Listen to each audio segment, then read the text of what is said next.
স্বামী হলো আপন মানুষ, কথা বলেন ঠিক কিনা? স্বামীর সাথে খারাপ ব্যবহার করবেন না। যেই বউ স্বামীকে গোলাম বানায়া রাখে সে হলো গোলামের বউ। স্বামীকে গোলাম বানাইলে কি হয়? গোলামের বউ। আর স্বামীকে যদি রাজা বানাইতে পারেন, রাজা রানী হইয়া স্বামীর সংসার করবেন।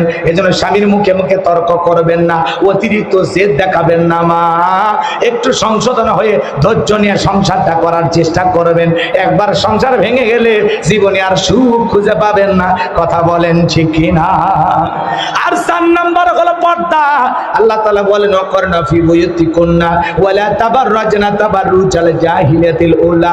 নারীরা তোমরা খবরদার জাহিলিয়াতি যুগের মেয়েদের মতো নোংরা অশ্লীল পোশাক পরে নিজের দেহকে প্রদর্শন করো না।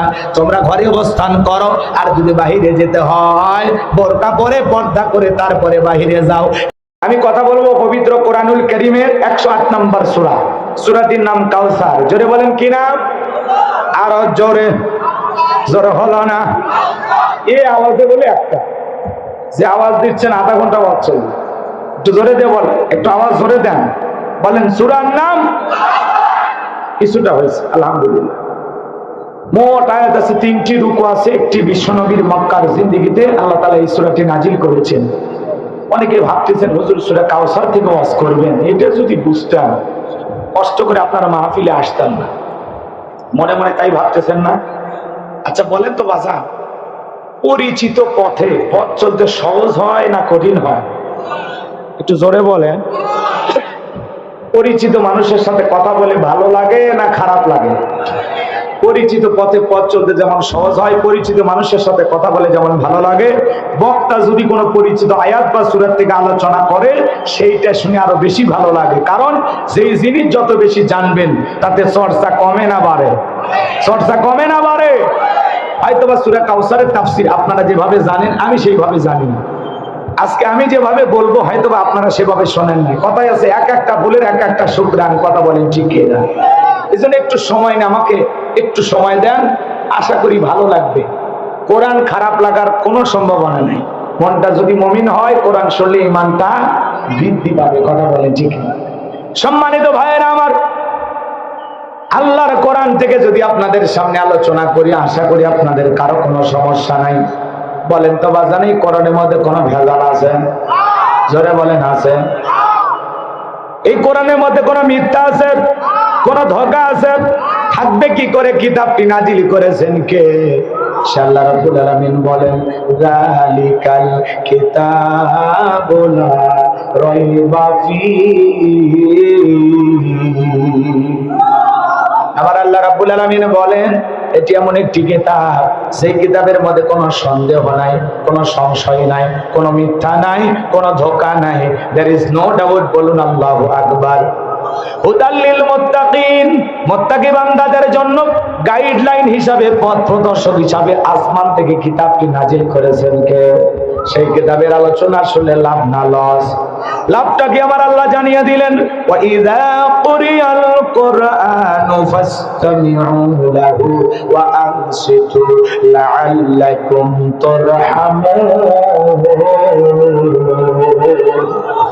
সূরা আরাফ আয়াত নাম্বার 204 আমার আল্লাহ রাব্বুল আলামিন জানিয়ে দিলেন তোমাদের সামনে যখন কোরআন পাঠ করা হয়, কোরআনের আলোচনা করা হয়, চুপ করে কান লাগিয়ে মনোযোগ সহকারে কোরআনের কথাগুলো শ্রবণ করো।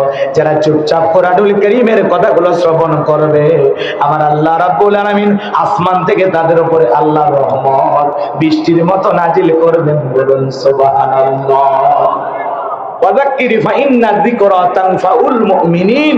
সূরা জারিয়ার 55 নম্বর আয়াত আল্লাহ ডেকে বলেন যারা আমার মুমিন বান্দা তাদের সামনে যখন কোরআন দিয়ে বয়ান করা হয়, কোরআন থেকে উপদেশ দেওয়া হয়, এই কথাগুলো শোনার পরে আমার মুমিন বান্দাদের উপকারে আসবে। বলুন সুবহানাল্লাহ। তাহলে কোরআনের কথা শুনে প্যান্ডেলে রাখবেন নাকি বাড়ি পর্যন্ত নিয়ে যাবেন? প্রত্যেকটা মাহফিলে নিয়ত করে আসবেন আমি মাহফিলে যাচ্ছি নিজেকে পরিবর্তন করার জন্য। কথা বলেন এখন আমলের নিয়তে কথাগুলো শোনা লাগবে। শুধু কথা এখানে রেখে গেলে হবে না, বাড়ি পর্যন্ত নিয়ে যাওয়া লাগবে। কথা বলে ঠিক কি না? আল্লাহ রাব্বুল আলামিন বলেন আল্লাযীনা ইয়াসতামিউনাল কাওলা ফায়াত্তাবিউনা আহসানাহু উলাইকাল্লাযীনা হাদাহুমুল্লাহু ওয়া উলাইকা হুম উলুল আলবাব। সূরা জুমার আয়াত নাম্বার 18 আল্লাহ রাব্বুল আলামিন জানিয়ে দিলেন, মনোযোগ সহকারে কোরআনের কথাগুলো শ্রবণ করো, এখান থেকে যেটা উত্তম কথা ভালো কথা সেটাকে গ্রহণ করো।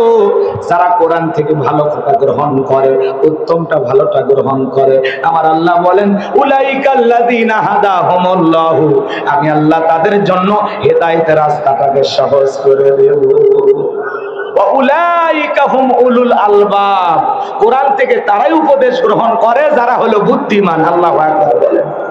আশা করি আপনারা সবাই জ্ঞানী মানুষ, আমার কথাগুলো মন দিয়ে শুনবেন।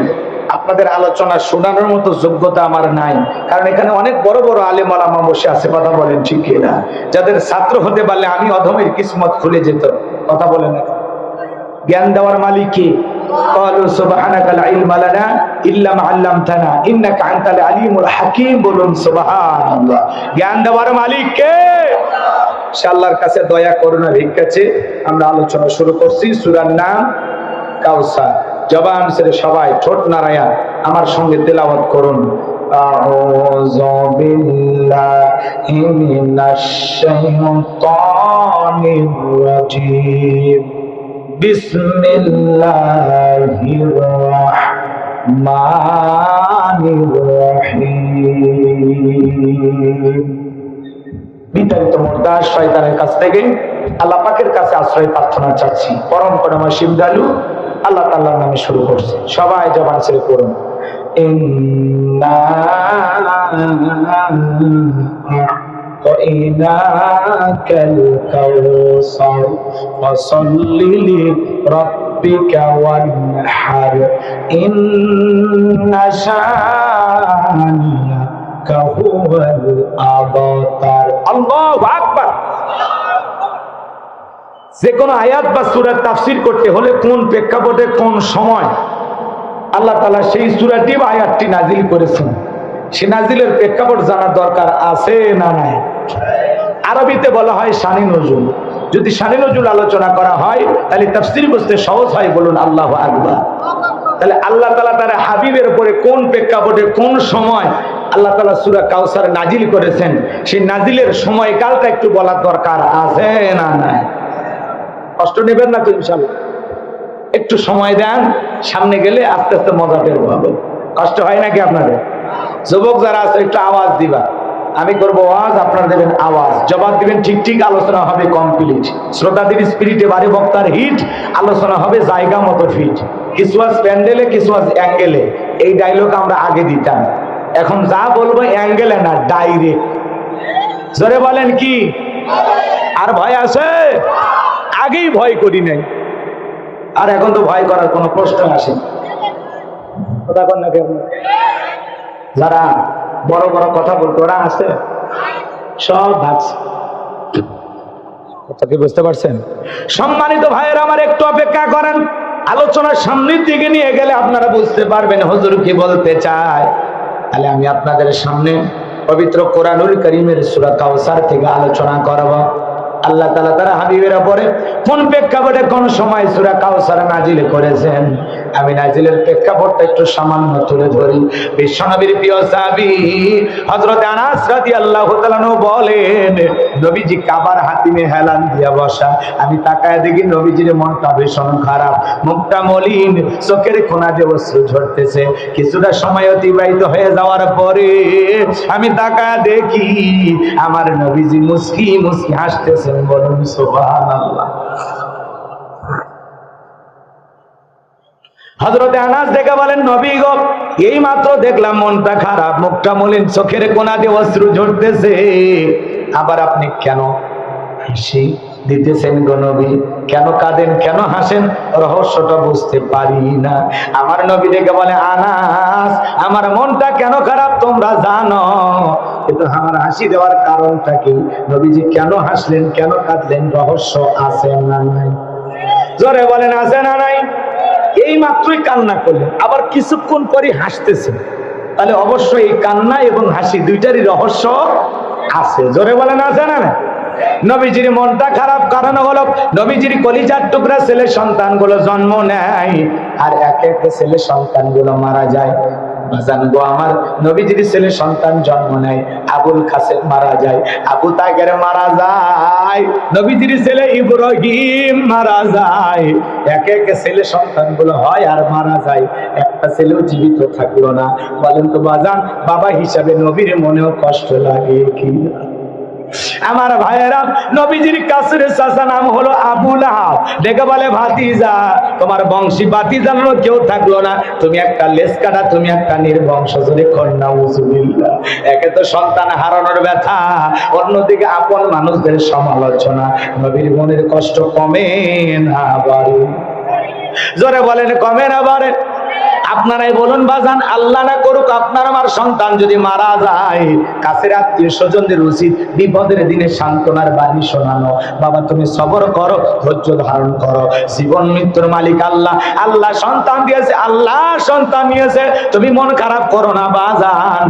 আল্লাহ যদি চাই বছর না ঘুরতে আবারও তোমাদের ঘর আলোকিত করে সন্তান দান করতে পারেন, তিনি কে? কাছের মানুষদের উচিত বিপদের দিনে সান্ত্বনা দেওয়া, কিন্তু নবীর চাচা আবু লাহাব এতটাই খারাপ, সান্ত্বনা দেওয়া তো দূরের কথা। ডেকে বলে ভাতিজা, তোমার বংশে ভাতিজা কেউ থাকলো না, তুমি একটা লেজ কাটা, তুমি একটা নির্বংশ। জোরে কন্যা উজুবিল্লাহ, আরেকটু জোরে কন্যা উজুবিল্লাহ। আমার ভাইয়েরা, অনেক পয়গম্বরের সন্তান জীবিত ছিল, কিন্তু বিশ্বনবীর ছেলে সন্তানগুলো কেন জীবিত থাকলো না? আল্লাহ তাআলা কেন তাদেরকে শিশুকালে নিলেন? এর পেছনেও কারণ আছে না নাই? বিশ্বনবীর একটা ছেলেও কেন যৌবন পর্যন্ত এই পৃথিবীর জমিনে জীবিত থাকলো না? এর পেছনে রহস্য আছে তিনটি। জোরে বলেন কয়টি? কারা কারা সেই তিনটি কারণ শুনবেন একটু হাত তুলে দেখান তো দেখি। লিল্লাহি তাকবীর। হাত নামান। নবীর উম্মত হিসেবে জানতে মনে চায় না নবীজির ছেলে সন্তানগুলো আল্লাহ তাআলা কেন দুনিয়ার জমিনে জীবিত রাখলেন না? কেন তারা শিশুকালে বিদায় নিল? আমার ভাইয়ের একটু জানার দরকার আছে না না? অনেকে আমরা নবীর সম্মান মর্যাদা বুঝি না। এক জায়গায় যা বললাম, ভাই বলেন তো আমাদের নবীর নাম কি? বলে হুজুর আব্দুল কাদের জিলানী। পীর সাহেবের নাম মুখস্থ আছে, কিন্তু কপাল পরা রসুলের নামটা বলতে পারে না। এমন উম্মত আছে না না? আমার ভাইয়েরা, নবীজির ছেলে সন্তানগুলো কেন মারা গেছে, কি সেই তিনটি রহস্য আমি যদি বলতে চাই, তাহলে 3 নাম্বার আয়াতের আলোচনা শুরু করা লাগবে। আমি কি 1 নাম্বার আয়াত বাদ দিয়ে 3 নাম্বারে যাব, নাকি আস্তে আস্তেই শুরু করা যাক? ধৈর্য আছে তো ভাই? গভীর মনোযোগ দিয়ে শুনে যান। একে তো সন্তান হারানোর ব্যথা, অন্যদিকে সাহাবায়ে কেরামদের উপর নির্যাতন জুলুম চালানো হয়। নবীজি রাতের বেলায় দারুল আরকামে বসা, হযরতে বেলাল তখনও কালেমা পড়ে মুসলমান হন নাই। রাত্রি বেলায় বিশ্বনবীর দরবারে হযরত বেলাল উপস্থিত হয়ে গেলেন। নবীজির চেহারার দিকে তাকাইয়া হযরত বেলাল ডেকে বলেন, নবী গো, আপনার চাইতে সুন্দর মানুষ আমি জীবনে কোনোদিন দেখি নাই। বলুন সুবহানাল্লাহ। আপনার আমার নবী কতটা সুন্দর ছিলেন জানেন? হযরতে জাবের রাদিয়াল্লাহু তাআলা বলেন, পূর্ণিমার রাত আমি রাসূলের বাড়িতে গিয়েছিলাম, সেদিন দেখেছিলাম চাঁদ উদয় হয়েছে 2টা, একটা চাঁদ আসমানে আর একটা চাঁদ জমিনে। হযরতে জাবের ডেকে বলেন, আমি একবার আকাশের পূর্ণিমার চাঁদের দিকে তাকাই, আর একবার বিশ্বনবীর চেহারার দিকে তাকাই। হযরতে জাবের বলেন, ওই আকাশের পূর্ণিমার চাঁদের চাইতেও আমার নবীকে আমার কাছে বেশি সুন্দর মনে হয়।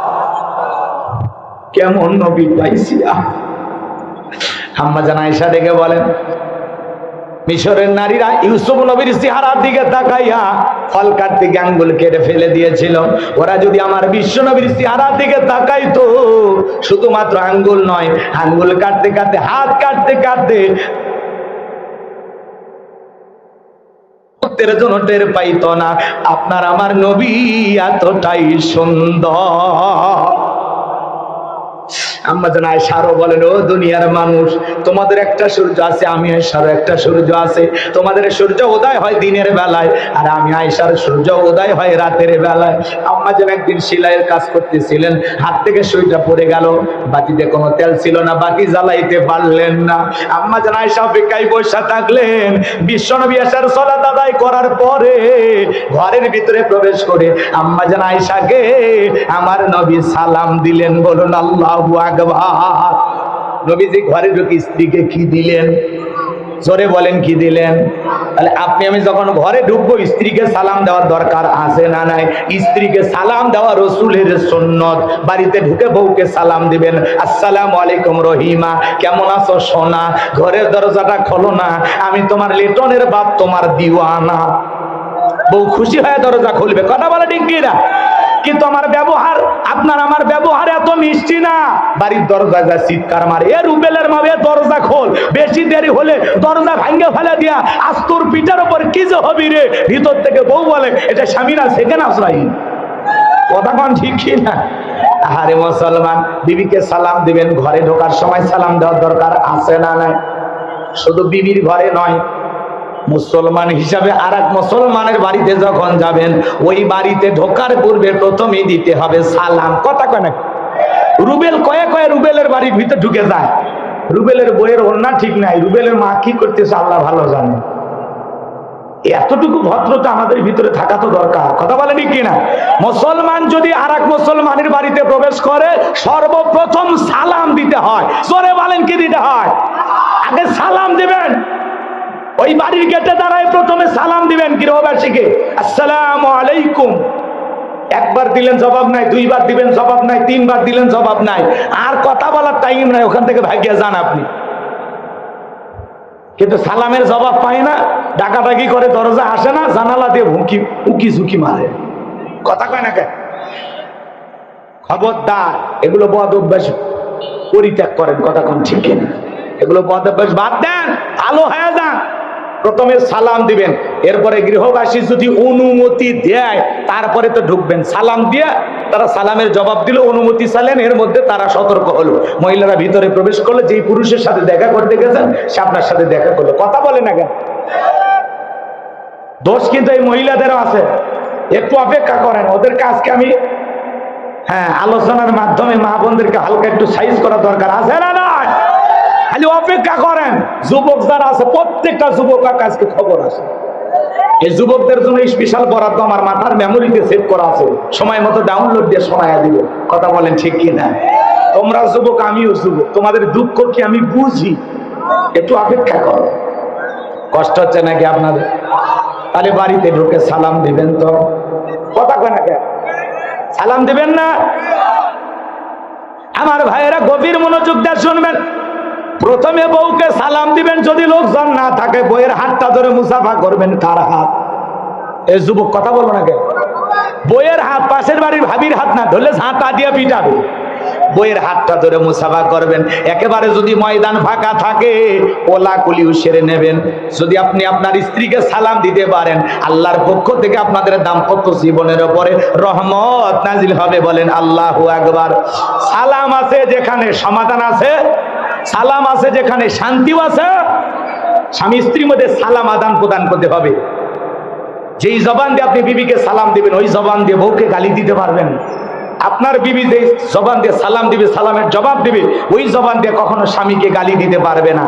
স্বামী স্ত্রীর মধ্যে সালাম আদান প্রদান হলে, এই যে ওঠা বসা দুই একজন করতেছেন, আমার মাথা কিন্তু এলোমেলো হয়ে যায়। আপনারা বোঝেন না তো, আমি অনুরোধ করছি কেন? এই যে মোরে 3-4 বার চিল্লাইলেন, আমার কথা পেঁয়াজ খেয়ে যাবে, আমার লাইন হারা হয়ে যেতে কি করবেন? এরা তো মানুষ। 3-4 বার বললাম, এই যে হাত দিয়ে ইশারা দিলাম, আমার ইশারা তো বোঝে না, বান্ধবীর ইশারা ঠিকই বোঝে। দুষ্ট বললাম, বসো বসো বাবা বসো, এই চল বসো। এই কয়েকবার চিল্লানি মারতেছে, আমার কানে আসতেছে, আমি কথা ভুলে যাচ্ছি। পরিবেশটা ঠিক দেন ভাই, দয়া করে কেউ কথা বললেন। বসো বাবা, বসো, বসো না শোনা, এই কলিজারা বসো, নাহলে আমার কাছে আসো, এখানে বসো, এখানে মঞ্চে আসো। একটু খেয়ার দেন তো, খেয়ার দেন তো। কি কষ্ট হচ্ছে আপনাদের? মানে চুপচাপ থাকবেন, দেখবেন আলোচনা শুনে তৃপ্তি পাবে। আর ঝুট ঝামেলা করবেন, আপনারাও এলোমেলো করবেন, আমারও এলোমেলো। ওয়াজ অত সহজ না। একটু নীরব থাকেন, দেখেন ভালো লাগবে ইনশাআল্লাহ। আমি খারাপ কিছু বলতেছি? ঘর ঠিক, দুনিয়া ঠিক, ঘরে শান্তি, সব জায়গায় শান্তি। আপনার ঘরের সুখ ফিরানোর চেষ্টা করতেছে, কথা বলেন না কেন? হ্যাঁ, আপনি কি দাম্পত্য জীবনে অসুখী? একটু অপেক্ষা করেন, আপনার ঘরের শান্তি ফিরানোর জন্য আমি কিছু টিপস দেব, খালি আমল করবেন, খালি জীবনে শান্তি আর শান্তি, কথা বলেন ঠিক কিনা? দাম্পত্য জীবনে যদি সুখ পেতে চান, রসুলের 4টে সুন্নত আমল করা লাগবে। জোরে বলেন কয়টি? এই 4টি সুন্নত আমল করলে আপনাদের দাম্পত্য জীবনে কোনোদিন অশান্তি আসবে না, মৃত্যু পর্যন্ত সম্পর্ক টিকে থাকার গ্যারান্টি। কয়টা সুন্নত শুনবেন? কি কি? এখনই না আলোচনা আগে শুরু করি? হ্যাঁ, 4টে খালি মনে রেখেন বাজান গো আমার। তাহলে ঘরে ঢুকে বুবিকে সালাম দিতে পারবেন তো ইনশাআল্লাহ? আল্লাহ কবুল করেন, জোরে বলেন আমিন। আমি এই ওয়াজ করলাম জয়পুর হাটে, এক যুবক বলে হুজুর বউকে সালাম দিতে গিয়ে শরম লাগে। আমি তখন বললাম তুমি বিয়ে করছো? কি কোন হুজুর? 3 সন্তানের বাবা আমি। আমি তখন বললাম স্ত্রী সহবাসের একটা দোয়া আছে, তুমি কে জানো? দোষ হুজুর, ওটা দোয়া পড়ার চাই। কথা কন না কে? আমার ভাইরা, স্ত্রীকে সালাম দিতে গিয়ে শরম লাগে, ওটা শরম না, ওটা শয়তানি। আর শরম যদি বেশি হইতো, আর বইয়ের তো বাচ্চা হওয়ারই কথা না, কথা কন ঠিক কিনা? তাহলে ঘরে ঢুকে বউকে প্রথমে সালাম দিবেন। বউও সালাম দেয় না, স্বামীও সালাম দেয় না, দুইজনে বোবা, কেউ কিছুই কয় না। কথা কন না কেন? ঘরের শান্তি ফিরাইতে চান আপনারা? তাহলে আমার কথাটি আমল করবেন ইনশাআল্লাহ। আল্লাহ কবুল করেন, জোরে বলেন আমিন। আজকে হঠাৎ করে সালাম দিলে আসসালামু আলাইকুম, বউ হয়তো এদিক ওদিক তাকাবে আর বলবে কারে সালাম দিলাম। যদি বলেন সেপারি তোমারই দিলাম, তখন বলে বাপ রে বাপ, আজকেবার কোন হুজুরের মুরিদদের বাড়িতে ঢুকলা, সেদিনই তো মুখের গাছের কলা চুরি করলে। কথা কন ঠিক কিনা? এই জন্য 2-4 দিন দিতে দিতে অভ্যাসে পরিণত হবে। আল্লাহ কবুল করেন, জোরে বলেন আমিন।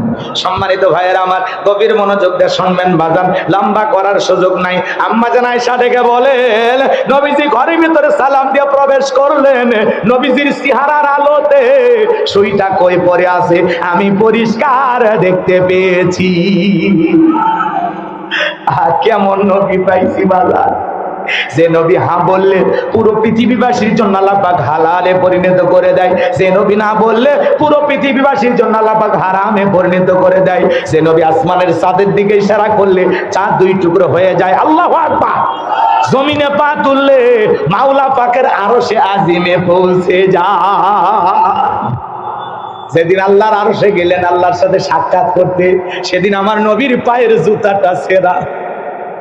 আমার নবী যখন জুতা খুলতে চায়, আমার আল্লাহ ডেকে বলে, বন্ধু আপনি পায়ের জুতা খুলবেন না। সুবহানাল্লাহ। কতটা মহব্বত করতেন আপনার আমার নবীকে আমার আল্লাহ। যেই নবী জমিনে পথ চললে আসমানের মেঘ এসে ছায়া প্রদান করত। আমার ভাইয়েরা, যে নবীর চেহারার উপরে মশা মাছি পড়া হারাম, নবীজি যখন ঘেমে যেতেন আম্মা জানেরা বিশ্ব নবীর শরীরের ঘামগুলো শিশিতে জমা করে রাখতেন। বিশেষ দিনে রসুলের দেগের ঘামগুলো সুগন্ধি হিসাবে ব্যবহার করা হতো। যে নবীর চেহারার দিকে তাকাইলে ক্ষুধা নিবারণ হয়ে যেত। যেই ছাগলের স্তনে দুধ নাই, বিশ্ব নবীর হাত মোবারক লেগে গেলে দুধে পরিপূর্ণ হয়ে যেত। যেই খাবার 2-3 জন মানুষ খাবে, ওই খাবারের রসুলের বরকতের হাতটা লেগে গেলে শত শত মানুষ খাবার খায়াও যেমনি খাবার তেমনি থাকতো। বলেন আল্লাহু আকবার। নবীর সম্মান মর্যাদা কত, সারাটা জীবন আলোচনা করেও শেষ করতে পারবো না। সেই নবীজিকে নিয়ে আলোচনা হবে। যদি কেউ উঠে যায় বোঝা যাবে রসুলের 100% মোহাব্বত তার কলিজায় নাই। আমার ভাইয়েরা, হযরত বেলালের কথা মনে আছে না নাই? হযরত বেলাল লিখে বলে, নবী আপনার চাইতে সুন্দর মানুষ আমি জীবনে কোনোদিন দেখি নাই। নবী গো, আমারে আপনি কালেমা পড়ে মুসলমান বানায় দেন। বিশ্ব নবী তখন হযরত বেলালকে কালেমা পড়ায় দিলেন, লা ইলাহা ইল্লাল্লাহু মুহাম্মাদুর রাসূলুল্লাহ সাল্লাল্লাহু আলাইহি ওয়াসাল্লাম। হযরত বেলাল কালেমা পড়ে মুসলমান হয়ে গেলেন। আমার নবী ডেকে বলে, বেলাল ইসলামের অবস্থা এখন ভালো না, কালেমা পড়েছো আপাতত প্রকাশ করা যাবে না। আপনারা বলেন তো বাজান, ইসলামের অবস্থা কি সব সময় ভালো থাকে? আজও তামাম পৃথিবীর দিকে তাকায় দেখেন, তামাম পৃথিবীর জালেমদের টার্গেট ইসলাম আর মুসলমানকে বিদায় করা। আজও ফিলিস্তিনের জমিনে মুসলমানের রক্ত নিয়ে খেলা করে ওই নেতানিয়াহুর মতো নব্য ফেরাউন। ইহুদি জাতি হলো পৃথিবীর নিকৃষ্ট জাতি। কথা বলেন ঠিক কিনা আমার ভাইরা? আজও তামাম পৃথিবীর দিকে তাকায় দেখেন, ওই জালেমদের টার্গেট ইসলাম আর মুসলমান। ওই জালেমেরা বাইসা বাইসা ইমানদার মুসলমানদের উপর নির্যাতন জুলুম চালায়। কথা বলেন ঠিক কিনা? এই জন্য যারা ক্ষমতা পায় এরা নিজেকে অনেক বড় শিয়ানা ভাবে। কথা বলেন ঠিক কিনা? কিন্তু ক্ষমতা পাইলে লাভ দেওয়া যাবে না। অনেক মানুষকে আল্লাহ ক্ষমতার চেয়ার দান করেও লাঞ্ছিত করেছে। কথা বলেন ঠিক কিনা?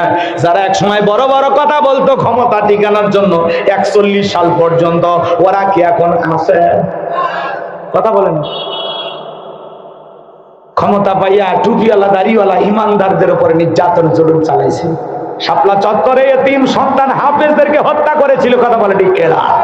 যারা মুসলমানের রক্ত নিয়ে খেলা করেছিল, এই দেশের আলেমদের হাতে হাত করাই পড়াইছিল, আজকে তারা লাঞ্ছিত। ওরা দেশে আছে? যারা বলেন আছে? মন্ত্রীরা সব কোথায় গেল? এমপিরা সব কোথায় গেল? কোথায় কাদের কাকা? ওদের সারা দেশটা বড় লাগে ফাঁকা ফাঁকা। পালাবো না, পালাবো না, পালাবো না, পালাবো না, যাই না তাদের দেখা। ওদের সারা দেশটা বড় লাগে ফাঁকা ফাঁকা।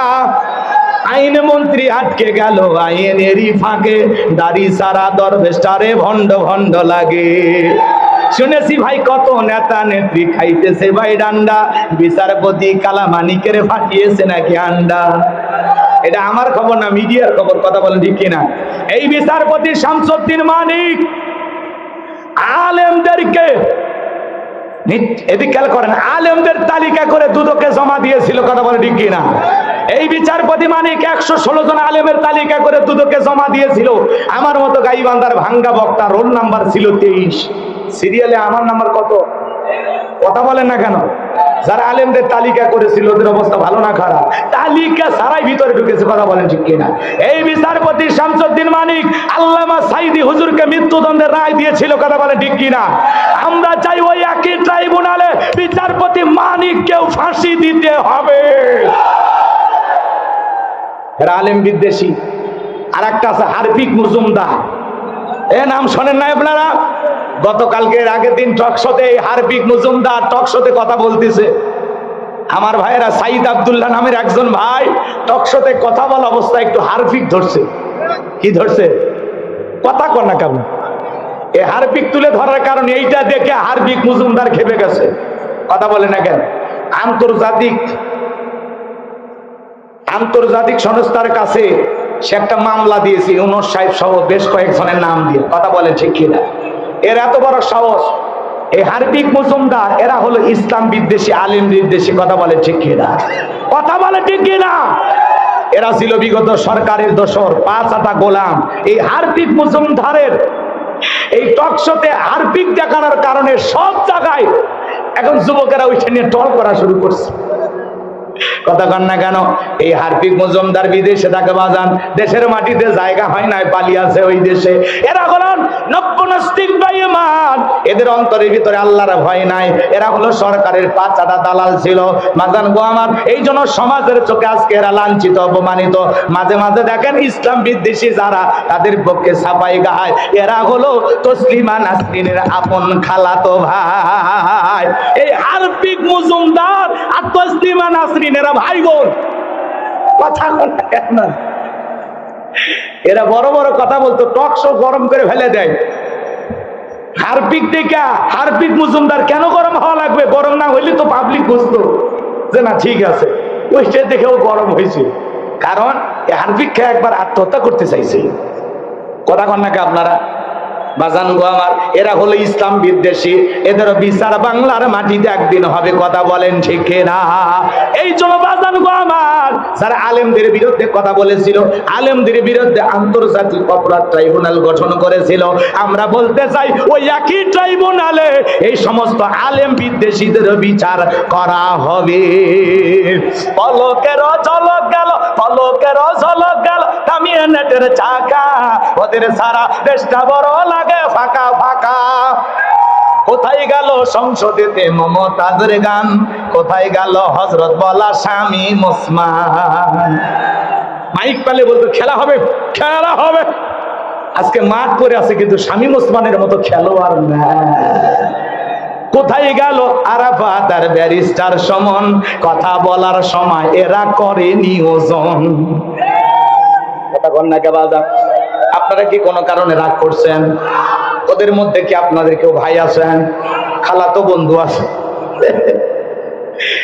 কথা বলবেন কথা বলবেন, তাছাড়া আমি বুঝবো না যে আপনারা এগুলো শুনবেন কিনা, কষ্ট হয়।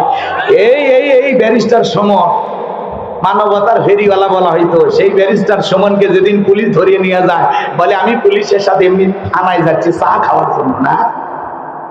পরে রিমান্ডে নিয়ে কয়েকদিন একটু ঝাড়ছে, এইবার আসামির কাঠ গড়ায় দাঁড়াইয়া কান্নাকাটি শুরু করছে। আবার বাইরে যখন ক্যামেরার সামনে মিডিয়ার সামনে আসে তখন একটু হালকা করে হাসি দেওয়ার চেষ্টা করে। কাঠ গড়ায় দাঁড়িয়ে কাঁদে আর বাইরে দাঁড়িয়ে হাসে। অভিনয় কম করো প্রিয়। কথা বলেন না কেন? অভিনয় কম করো প্রিয়। জাতির মানুষ তোমাদের চিনে ফেলেছে। এরা কখনো মানবতার ফেরিওয়ালা হতে পারে না, এরা হলো মানবতার দুশমন। কথা বলেন ঠিক কিনা? আমার ভাইয়েরা, এই জন্য বলতে চাই, ওই হার্বিক মজুমদার সহ যারা ইসলাম বিদ্বেষী, যারা টুপিওয়ালা দাড়িওয়ালা আলেমদেরকে সহ্য করে না, আমার ভাইয়েরা যারা ষড়যন্ত্র করে কুকুরের মাথায় টুপি পরায়া দেয়, এরা হলো ইসলাম বিদ্বেষী। এই সমস্ত ইসলাম বিদ্বেষী বেঈমানদের সাথে মুসলমানের কোনো সম্পর্ক থাকতে পারে না। কথা বলেন ঠিক কিনা? কষ্ট হচ্ছে নাকি বাজান? এই জন্য আল্লাহ রসুল বলতেছেন, ও বেলাল, এখন ইসলামের অবস্থা ভালো না, কালিমা পড়েছো আপাতত প্রকাশ করা যাবে না। ইসলাম মানতে গেলে অনেক সময় মানুষকে ঘর ছাড়া বাড়ি ছাড়া করে। কথা বলেন ঠিক কিনা? আমার ভাইয়েরা, এই ইসলাম মানার কারণে অনেক মানুষকে মামলা হামলা দিয়া বাড়িতে ঘুমাইতে দেয় নাই। অন্ধ মানুষের নামে পর্যন্ত ওরা মামলা দিয়েছিল। যারা বিগত বছরগুলোতে জুলুম করেছিল, অত্যাচার করেছিল, আজকে সেই সমস্ত মানুষের আগে আছে। এই জন্য বাজান, জুলুম করতে নাই। জালেমদেরকে আল্লাহ কখনো সাহায্য করে না, মাজলুমদেরকে আমার আল্লাহ সাহায্য করে। কথা বলেন ঠিক কিনা? আমি লম্বা করব না। হযরত বেলাল ডেকে বলে, নবী গো, আমার জীবনের কোনো দাম নাই। আমার মনি ওমাইকে বলেছিলাম, উর্দুম্বা ছাগল পেশাব পায়খানা করে দেয়, এই ঘরে থাকতে আমার বড় কষ্ট হয়। ওমাইটাকে বলে, বেলাল, উর্দুম্বা ছাগলের দাম আমার কাছে আছে, কিন্তু তোর মতো কালো হাফসি বেলালের দাম আমার কাছে নাই। নবী গো, আপনি শুধু আমাকে দোয়া করে দেন, মৃত্যু পর্যন্ত যেন আমি কালেমার পথে টিকে থাকতে পারি। হযরত বেলাল চলে গেলেন। পরের দিন সকালবেলা সূর্য উদয় হয়ে গেছে, অনেকটা বেলা হয়ে গেছে। হযরত বেলাল দরজা খোলে না। অন্যান্য চাকর বাকর যারা আছে এরা লানিস্টে চলে গেছে ওমায়ের কাছে, যা বলে, নেতা, এখন পর্যন্ত বেলাল দরজা খোলে নাই, তাই নাকি? বলে, হ্যাঁ, ঠিক আছে, চলো। এইবার বেলাল হযরত বেলাল যেই রুমের ভিতরে ঘুমাইছে ওই রুমের দরজায় ডাক দেয়, বেলাল দরজা খোলো। হযরত বেলাল দরজা খোলে না, জোরে করে ধাক্কা মারছে, দরজা খুইলা গেছে। এইবার উমাইয়া তাকিয়ে দেখে, যেই রাত্রিতে হযরত বেলাল কালেমা পড়ে মুসলমান হয়েছে, ওই রাত্রিতে একটা উদ্দম্বা ছাগলের কাছে কোনো পেশাব পায়খানা নাই। জোরে বলেন মারহাবা।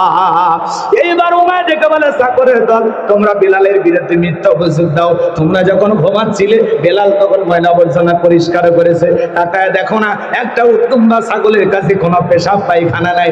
এই কথা বলে বাজান কো আমার, ওদেরকে বলে, যাও নিজেদের কাজ করো। তাড়িয়ে দেওয়ার পরে এক পা দুপা করে বেলালের কাছে চলে গেলেন। হযরতে বেলাল দেয়ালে পিঠটা লাগাইয়া জিহ্বা নাড়ায়া জিকিরি করে হযরতে বেলালকে হালকা করে ধাক্কা মারছেন, যখন জবান দিয়ে কালেমার আওয়াজ বের হয়েছে তখন এইবার ওমর ডেকে বলে, বেলাল, তোর জবান দিয়ে কি শুনলাম, তুমি কি মুসলমান হয়েছো?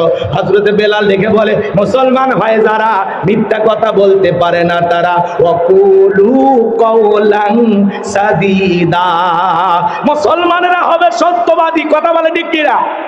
মুসলমানেরা কখনো মিথ্যাবাদী হতে পারে না।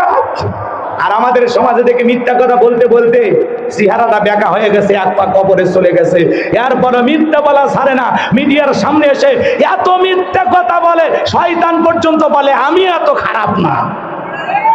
কথা বল না, মিথ্যাবাদী নাই? মিথ্যাবাদী ছিল না? বলে আমরা হেলিকপ্টার দিয়ে পানি দিয়েছি, পানি যদি পড়ে ছাদের শিশু মারা গেল কিভাবে? এ কথা কর। জাতির সামনে একদিন সব মুখোশ উন্মোচন হবে। কথা বলে ঠিক না? ওরা মুখে বলতো একটা, ওদের অন্তরে আর একটা, ওদের কথায় কাজে কোনো মিল ছিল না। তাতে বোঝা যায়। বাজান গো আমার, মন খারাপ করবেন না, সামনে গেলে মজা টের পাবেন যে কথা বলতে চাচ্ছিলাম। উমাইয়া ডেকে বলে, বেলাল রে, উট্টুম্বা ছাগলের মালিক বানায় দিব, থাকার জন্য ভালো ঘরের ব্যবস্থা করে দেব। এরপরে আব্দুল্লাহর বেটা মুহাম্মদ সাল্লাল্লাহু আলাইহি সাল্লামের ধর্ম ত্যাগ করো। হযরতে বেলাল ডেকে বলে, আমি গতকাল রাত্রিতে বিশ্বনবীর হাতে হাত রেখে কালেমা পড়ে মুসলমান হয়েছি। ও উমাইয়া, তুমি যদি দুনিয়ার পার্থিব সম্পদের বিনিময়ে আমার ঈমানটা কিনতে চাও, আমি দুনিয়ার পার্থিব সম্পদ ছাড়তে রাজি, বিশ্বনবীর কালেমা ছাড়তে রাজি নাই। বলেন আল্লাহু আকবার। এইবার ডেকে বলে, আমার কথা না শুনলে বড় নেতা আবু জেহেলকে খবর দিব। হযরত বেলাল ডেকে বলে, কোন বড় নেতা ছোট নেতা, এখন কাউকে গোনার টাইম নাই। আমি দুনিয়ার কোন আবু জেহেলকে ভয় করি না, আমি ভয় করি আমার আল্লাহকে। আল্লাহু আকবার। আরো একটু জোরে বলেন আল্লাহু আকবার। এইবার উমাইয়া দৌড়ে চলে গেল আবু জেহেলের বাড়িতে, যাই বলে, নেতা সংবাদ খুব খারাপ, আমার বাড়ির কিতদার বেলাল কালেমা পড়ে মুসলমান হয়েছে। তাই নাকি? বলে, হ্যাঁ ঠিক আছে, যাও আমি আসতেছি। আমার বাবাজিরা, আবু জেহেলের একটা বিশেষ বাহিনী ছিল যাদের কাজই হলো মুসলমানদের উপর নির্যাতন জুলুম চালানো। আজও তাম পৃথিবীর দিকে তাকায় দেখবেন, জালেমদের বিশেষ একটা বাহিনী আছে যারা টুপিওয়ালা দাড়িওয়ালা ইসলাম আলাদের উপরে নির্যাতন জুলুম চালায়। বলেন না কেন? মিথ্যা মামলা হামলা দিয়ে আলেম ওলামাকে জেলে নিয়ে তো কথা বলেন, ঠিক কি না? বাজান গো আমার, ওদের বিশেষ বাহিনী থাকে যাদের কাজই হলো এই জমিনে মুসলমানদেরকে কষ্ট দেওয়া। কথা বলেন, ঠিক কি না? কাশ্মীরে মুসলমানকে যারা কষ্ট দেয়, ওরা এই যুগের আবু জেহেল। কথা বলেন, ঠিক কি না? আমার ভাইয়েরা, লম্বা হবে, লম্বা করবো না। এইবার আবু জেহেল তার সাঙ্গ পাঙ্গ ক্যাডার মাস্তান সঙ্গে নিয়ে চলে আসছে উমাইয়ের বাড়িতে। ডেকে বলে, বেলাল এইদিকে আসো। বেলাল কাছে আসলেন। আবু জেহেল ডেকে বলে, বেলাল, আমি তোমার পার্সোনাল ভাবে মহাব্বত করি, বড় ভালোবাসি। ও বেলালের সব কি শুনছি, তুমি নাকি মুসলমান হয়েছ। বেলাল ডেকে বলে, যা শুনেছেন সত্য, আমি গতকাল রাত্রিতে বিশ্বনবীর হাতে হাত রেখে কালেমা পড়ে মুসলমান হয়েছি। এই কথা শোনার পরে আবু জেহেল ডেকে বলে, বেলাল, উটদুম্বা ছাগলের মালিক যদি হতে চাও বানায় দেব, ব্যবসা বাণিজ্য যদি করতে চাও দেড়হাম টাকা পয়সা যা লাগে দেব, সুন্দর ঘর বাড়ির ব্যবস্থা যদি করতে চাও করার ব্যবস্থা করে দেব। ও বেলাল, তুমি যা চাইবা আমরা তোমাকে তাই দেব। বাড়ি চাও, গাড়ি চাও, নারী চাও, টাকা চাও, ব্যবসা বাণিজ্য চাও, যা চাও তোমারে দেওয়া হবে। হযরত বেলাল ডেকে বলে, আবু জেহেল রে, দুনিয়ার সব সম্পদ যদি বেলালকে দিতে চাও, দুনিয়ার সব সম্পদ ছাড়তে রাজি, বিশ্ব নবীর কালেমা ছাড়তে রাজি নাই। চিৎকার মেরে বলুন আল্লাহু আকবার।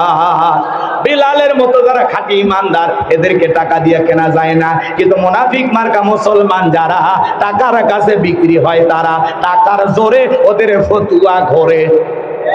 টাকা যেই দিকে ওদের ফতুয়া সেই দিকে। কথা বলে না কেন? এক প্যাকেট বিরিয়ানি পাইলে কই, ম্যাডাম আপনি জান্নাত না, আপনি দোয়া করবো নাকি? রাগ করতেছেন কোন কারণে? একটা তাকবীর দেন, লিল্লাহি তাকবীর। হৃদয়ের কান পেতে কথাগুলো শুনে যান বাজান গো আমার। বিলালের মতো যারা খাঁটি ইমানদার, এদেরকে টাকা দিয়ে কেনা যায় না। কথা কি বুঝতে পারছেন? কিন্তু মুনাফিক মার্কা মুসলমান যারা টাকার বান্ডিলের কাছে বিক্রি হয়, তারা কথা বলেন, ঠিক কিনা? সামনে গেলে আলোচনা বুঝবেন। এইবার আবু জেহেল ডেকে বলে, বেলাল রে, সোজা আঙ্গুলে ঘিউ না উঠলে আঙ্গুলে একটু বাঁকা করবো। এ যুবকে, এই ছেলে, এই কি কানে শুনে নাকি? হ্যাঁ, এবারে ধরেন তো, ধরেন, বসায় দেন। কি একটা অবস্থা! আমি আপনাদেরকে সময় দিছি না?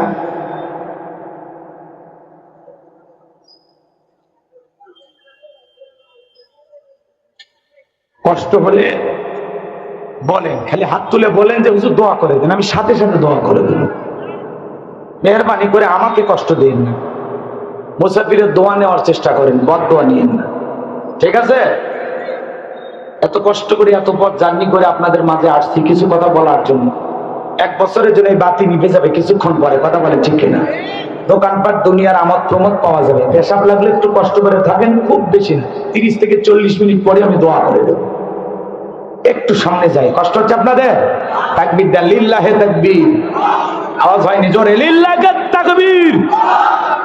আমার ভাইয়েরা, এইবার আবু জেহেল ডেকে ডেকে বলে বেলাল সোজা আঙ্গুলে ঘিও না, আঙ্গুলে একটু বাঁকা করা লাগবে। এই কথা ভেবে যুবকদেরকে লেলিয়ে দিল। যুবকেরা হযরত বেলালকে চাবুক দিয়ে পিটানো শুরু করলো। এরা যত জোরে চাবুক মারে বেলাল তত জোরে আমার আল্লাহর নামের জিকির করে।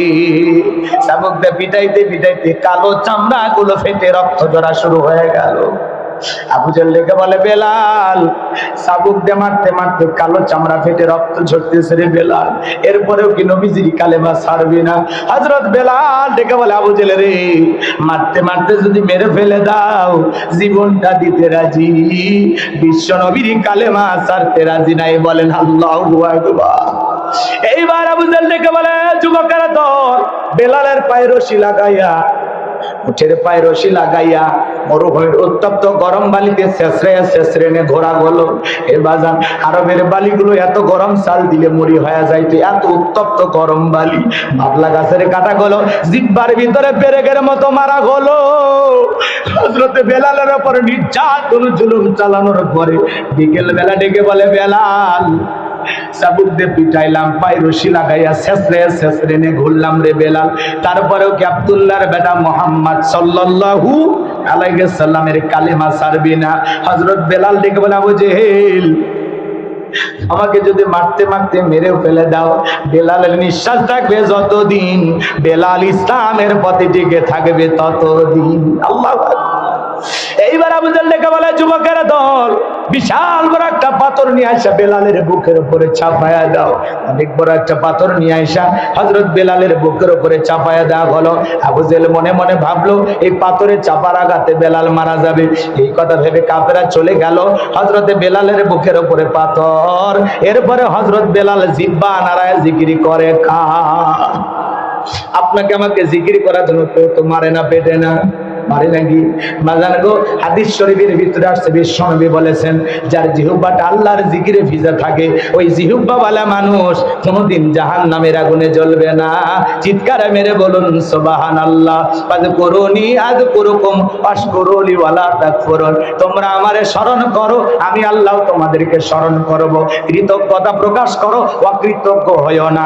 ধানে কাজ করতেছেন, মাঠে কাজ করতেছেন, আল্লাহর জিকির করা যায়, কথা বলেন না কেন? রিকশা ভ্যান চালাইতে চালাইতে আল্লাহর জিকির করা যায়, দোকানদারি করতে করতে জিকির করা যায়। জিকির করার জন্য আলাদা স্পেশাল সময় লাগে না, সব সময় জবানে জিকির চালু থাকবে। কথা বলেন না কেন?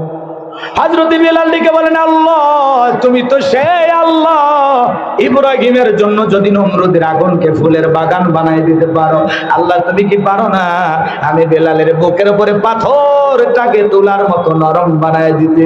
হযরত বেলাল দোয়া করতে দেরি, আসমানের মালিক আল্লাহ দোয়া কবুল করতে দেরি করে নাই। বেলালের বুকের পাথরটাকে আমার আল্লাহ তুলার মতো নরম বানিয়ে দিয়েছেন। বলুন সুবহানাল্লাহ। আশিকে রাসূল বেলাল নবীর পাগল, বেলাল নবীকে কত ভালোবাসতেন জানেন? বিশ্ব নবী যেন মক্কা নগরীতে পথ চলতো, হযরত বেলাল একবার ডানে যায় একবার বামে যায়। আমার নবী দেখে বলে বেলাল বুঝি না একবার ডানে যাও একবার বামে যাও, কারণটা কি? হযরত বেলাল দেখে বলে নবী আপনি কালেমার দাওয়াত দেন, ওই কাফেররা হলো আপনার শত্রু, আপনাকে টার্গেট করে যদি বাম থেকে তীর নিক্ষেপ করে গো নবী, ওই তীরটা যেন সর্বপ্রথম আমি বেলালের বুকের ভিতরে ঢোকে, আবার ডান দিকে যাই গো নবী, মনে মনে ভাবি ওরা যদি ডান থেকে তীর নিক্ষেপ করে ওই তীরটা যেন সর্বপ্রথম আমি বেলালের বুকের ভিতরে ঢুকে যায়। আমি বেলাল মারা গেলে ইসলামের ক্ষতি হবে না, আপনি নবী মারা গেলে ইসলাম আর মাথা উঁচু করে দাঁড়াতে পারবে না। চিৎকার মেরে বলুন আল্লাহু আকবার। নিজের জীবনের বিনিময়ে আগলায় রাখতেন বিশ্ব নবীকে বেলাল। নবীকে কত ভালোবাসতেন বেলাল জানেন? সত্যিকার আশিক রাসূল ছিল বেলাল। আমার ভাইয়েরা, বিশ্ব নবী যেদিন ইন্তিকাল করেছিলেন হযরত বেলাল ছোট্ট বাচ্চার মতো ফুপিয়ে ফুপিয়ে কান্না করে আর ডেকে বলে আমি জীবনে কোনোদিন আজান দেব না, আমি আজান দেওয়ার পরে বিশ্বনবী ইমামতির মুসল্লায় দাঁড়াবে না, আমি বেলাল আর কোনোদিন আজান দিতে পারবো না। হযরত বেলাল চোখের পানি ছেড়ে দিয়ে কান্নাকাটি করতেছেন। বাজার বেলালের দাড়ি বেয়ে বেয়ে অশ্রুগুলো ঝরতেছে। সাহাবায়ে কেরাম ডেকে বলে বেলাল এভাবে ভেঙে পড়ো না, এভাবে আর কান্নাকাটি করো না বেলাল, তোমার কান্না দেখে আমাদেরও বড় কষ্ট লাগে। হযরত বেলাল বলেন, না না, আমি নবীজিকে হারিয়েছি, আমি মানতেই পারতেছি না। ছোট্ট বাচ্চার মতো কান্না করতে লাগলেন আর বলে, আমি আর মদিনায় থাকবো না, মদিনায় থাকলে আমি পাগল হয়ে যাব। বিশ্বনবী সোমবারের দিন ইন্তেকাল করলেন, বুধবারের দিনে তাম পৃথিবীর উম্মতকে কাঁদিয়ে নবীজিকে দাফন সম্পূর্ণ করা গেল। আজও মদিনার সবুজ গম্বুজের নিচে আপনার আমার নবী শায়িত।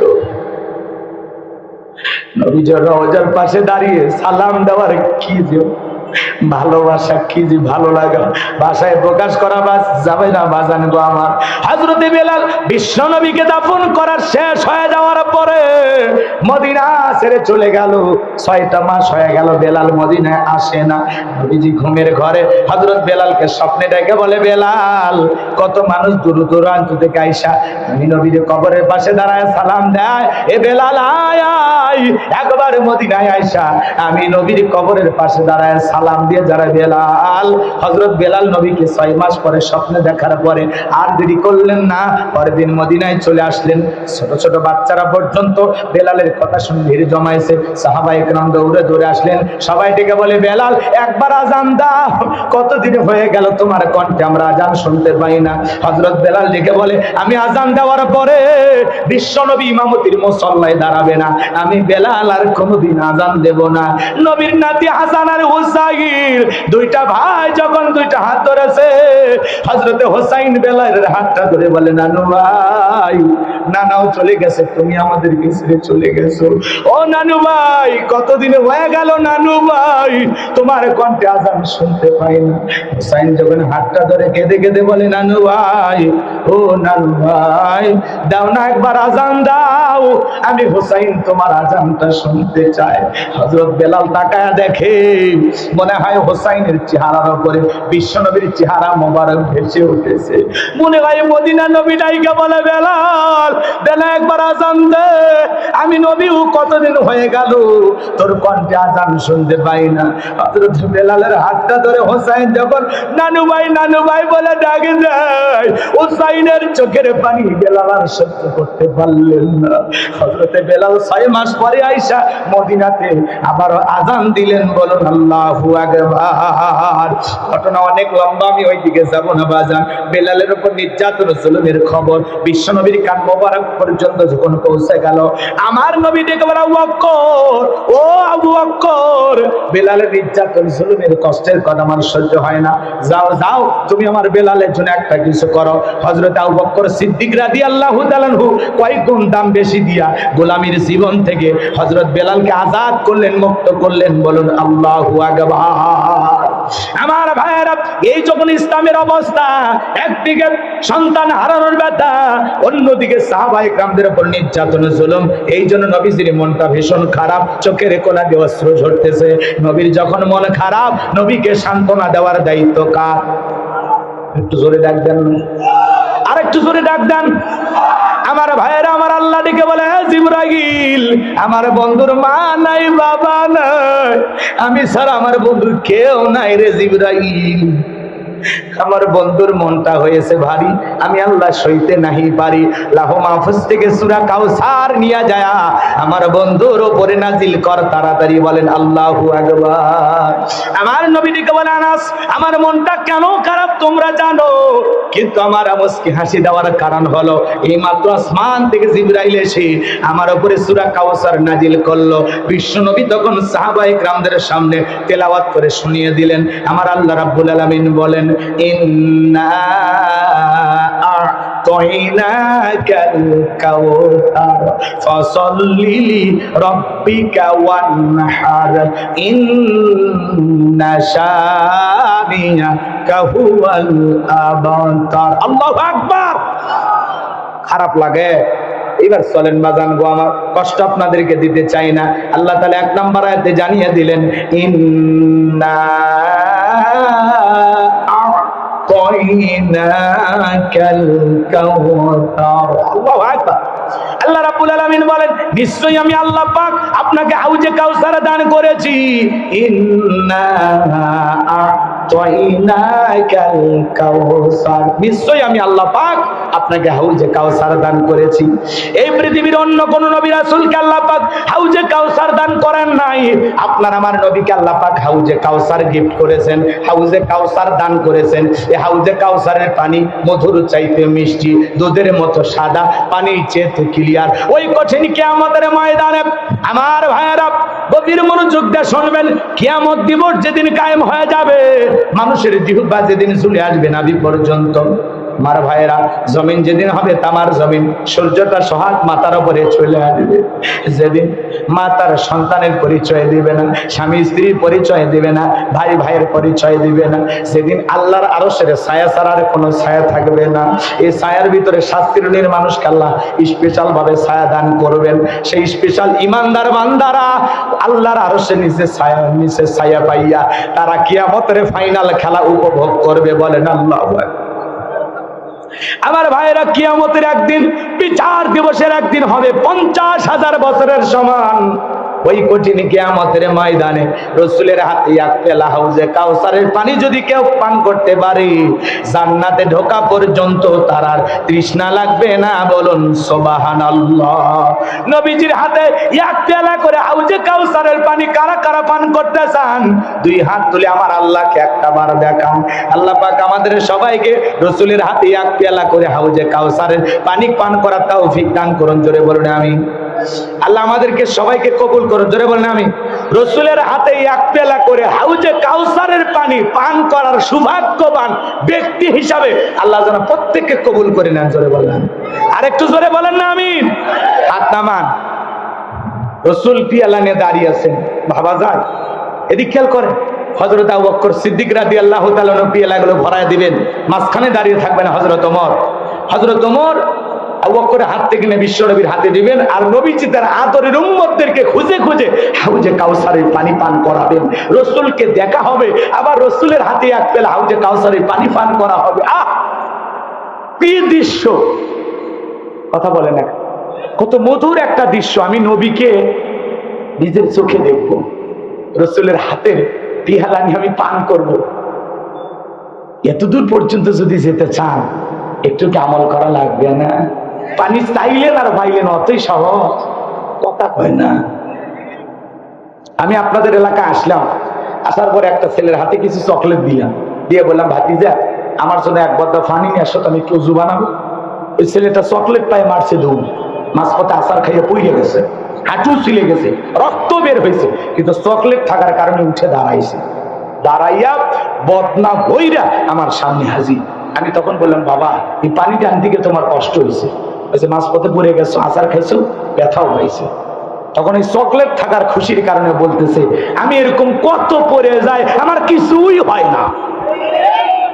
ওই ছেলেটা যেরকম ব্যথা পাইলে ব্যথা মনে হয় না, রাসূলের হাতে এক পেলা হাউজে কাউসারের পানি যদি তকদিরে জুটে যায়, আর আল্লাহর আরশের নিচে ছায়া যদি ভাগ্যে জুটে যায়, সেই মানুষটার কাছে কিয়ামতের কঠিন দিন কঠিন মনে হবে না, আল্লাহ সহজ করে দেবেন। একটু জোরে বলেন না সুবহানাল্লাহ। কিন্তু সেই হাউজে কাউসারের পানি পান করতে গেলে আপনাকে আমাকে যে একটু কষ্ট করা লাগবে। কথা কয় না, একটু ঠান্ডা পানিতে উজু বানায় সালাত আদায় করা লাগবে। হঠাৎ করে আগে নামাজ পড়তে না, হঠাৎ করে একটু নামাজ ধরা শুরু করছে। পুরাতন মুসল্লি যারা, বোঝেন তো, নতুন পুরাতন কথা কন নাকি আপনারা? এই পুরাতন মুসল্লিরা আবার নতুন মুসল্লিকে দেখে ঠাট্টা মারে, বাপ রে বাপ, হ্যাঁ সূর্য কোন দিকে উঠছে, উত্তর পাড়ার বাদশা দিকে মসজিদে নামাজ পড়বে না তামাশা করবে? আছে না ভাই টিটকারি মার? হ্যাঁ, দেখি তো তোর নামাজ কয়দিন থাকে, মানে মসজিদের সিসি ক্যামেরা। কথা কন না কেন? কোন একটা লোক আল্লাহ হেদায়েত দান করেছে, মসজিদে গেছে সালাত আদায় করার জন্য, তার নিয়ে ঠাট্টা বিদ্রুপ করা যাবে?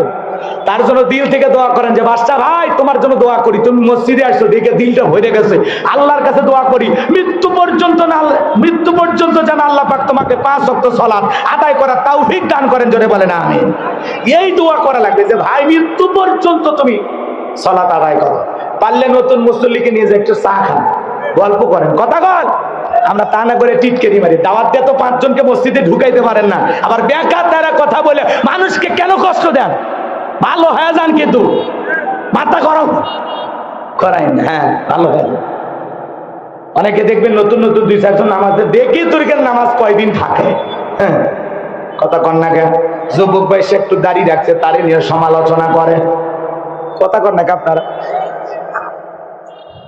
যুবক বয়সে দাঁড়িয়ে রেখে বউ নিয়ে ঘুরতে গেছে, মানুষজন দেখে বলে ভাবি আসসালামু আলাইকুম, সাথে চাচার খবর কি? বউ বাড়িতে এসে রাগ করে বলে তোমার সাথে বাহিরে যাওয়া যাবে না, আমার ডাকে ভাবি আর তোমার ডাকে চাচা। যেই বউ রাসূলের সুন্নাত দাড়িকে মহব্বত করে না, দাড়ি পছন্দ করে না, এমন বউ আপনাকে 100% ভালোবাসা দিতে পারবে না। আমরা রাসূলকে ভালোবেসে মুখে দাড়ি রাখছি, কথা বলেন না কেন? যারা রাসূলের সুন্নতি দাড়ি পছন্দ করে না, সেই মানুষ আপনাকে 100% ভালোবাসা দিতে পারবে না। কথা বলে ঠিক কিনা? এদিক খেয়াল করেন, হাউজে কাউসারের পানি পান করতে গেলে আপনাকে আমাকে কাজ করতে হবে দুইটি। জোরে বলেন কয়টি? আরো জোরে বলেন কয়টি? আমার ভাইয়েরা, কিয়ামতের ময়দানে দলে দলে মানুষ বিশ্ব নবীর কাছে যাবেন হাউজে কাউসারের পানি পান করার জন্য। আল্লাহ পাক কিছু মানুষের সামনে পথ দ্বারাবরণ তৈরি করে দেবেন। আমার নবী ডেকে বলবেন, আল্লাহ সংখ্যা আমি অনেক বেশি দেখতে পাইলাম, কেন জানি সংখ্যা কমে গেল, বুঝতে পারলাম না। আমার আল্লাহ তখন ডেকে বলবে, বন্ধু আপনি তো পাইকারি দরে সবাইকে হাউজে কাউসারের পানি পান করাইতে পারবেন না। দুনিয়ার জমিনে দুইটা অপরাধ করেছিল যারা, হাউজে কাউসারের পানি আজকে পাবে না তারা। কয়টা অপরাধ? দুইটা অপরাধ করলে হাউজে কাউসারের পানি পাওয়া যাবে না। কি সেই দুইটা অপরাধ জানার দরকার আছে না নাই? আর হাউজে কাউসারের পানি পান করতে গেলে কাজ করতে হবে দুইটি। আল্লাহ যাদেরকে হাত দিয়েছেন দুইটা আঙ্গুল তুলে বলেন তো কাজ করতে হবে কয়টি? আরেকটু জোরে বলেন কয়টি? লিল্লাহে তাকবীর। সেই কথা আল্লাহ পাক 2 নম্বর আয়াতে জানিয়ে দিলেন। জবান ছেড়ে সবাই আমার সাথে তেলাওয়াত করুন, ফাসাল্লি রাব্বিকা ওয়ানহার, ফাসাল্লি রাব্বিকা ওয়ানহার। 1 নাম্বার হলো রবের উদ্দেশ্যে সালাত আদায় করা। ফাসাল্লি রাব্বিকা, সালাত হবে একমাত্র রবের জন্য। জোরে বলেন কার জন্য? নামাজ হবে একমাত্র কার জন্য? قل إن صلاتي ونسكي ومحياي ومماتي لله رب العالمين।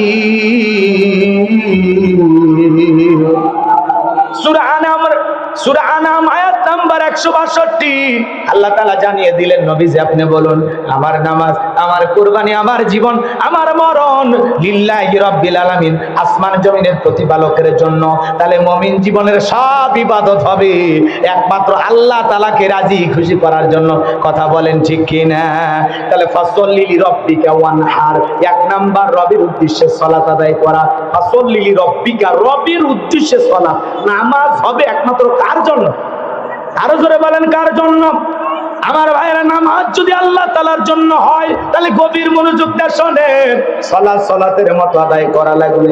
কথা ফালাহাল মুমিনুন আল্লাযীনা হুম ফি সালাতিহিম খাশিউন।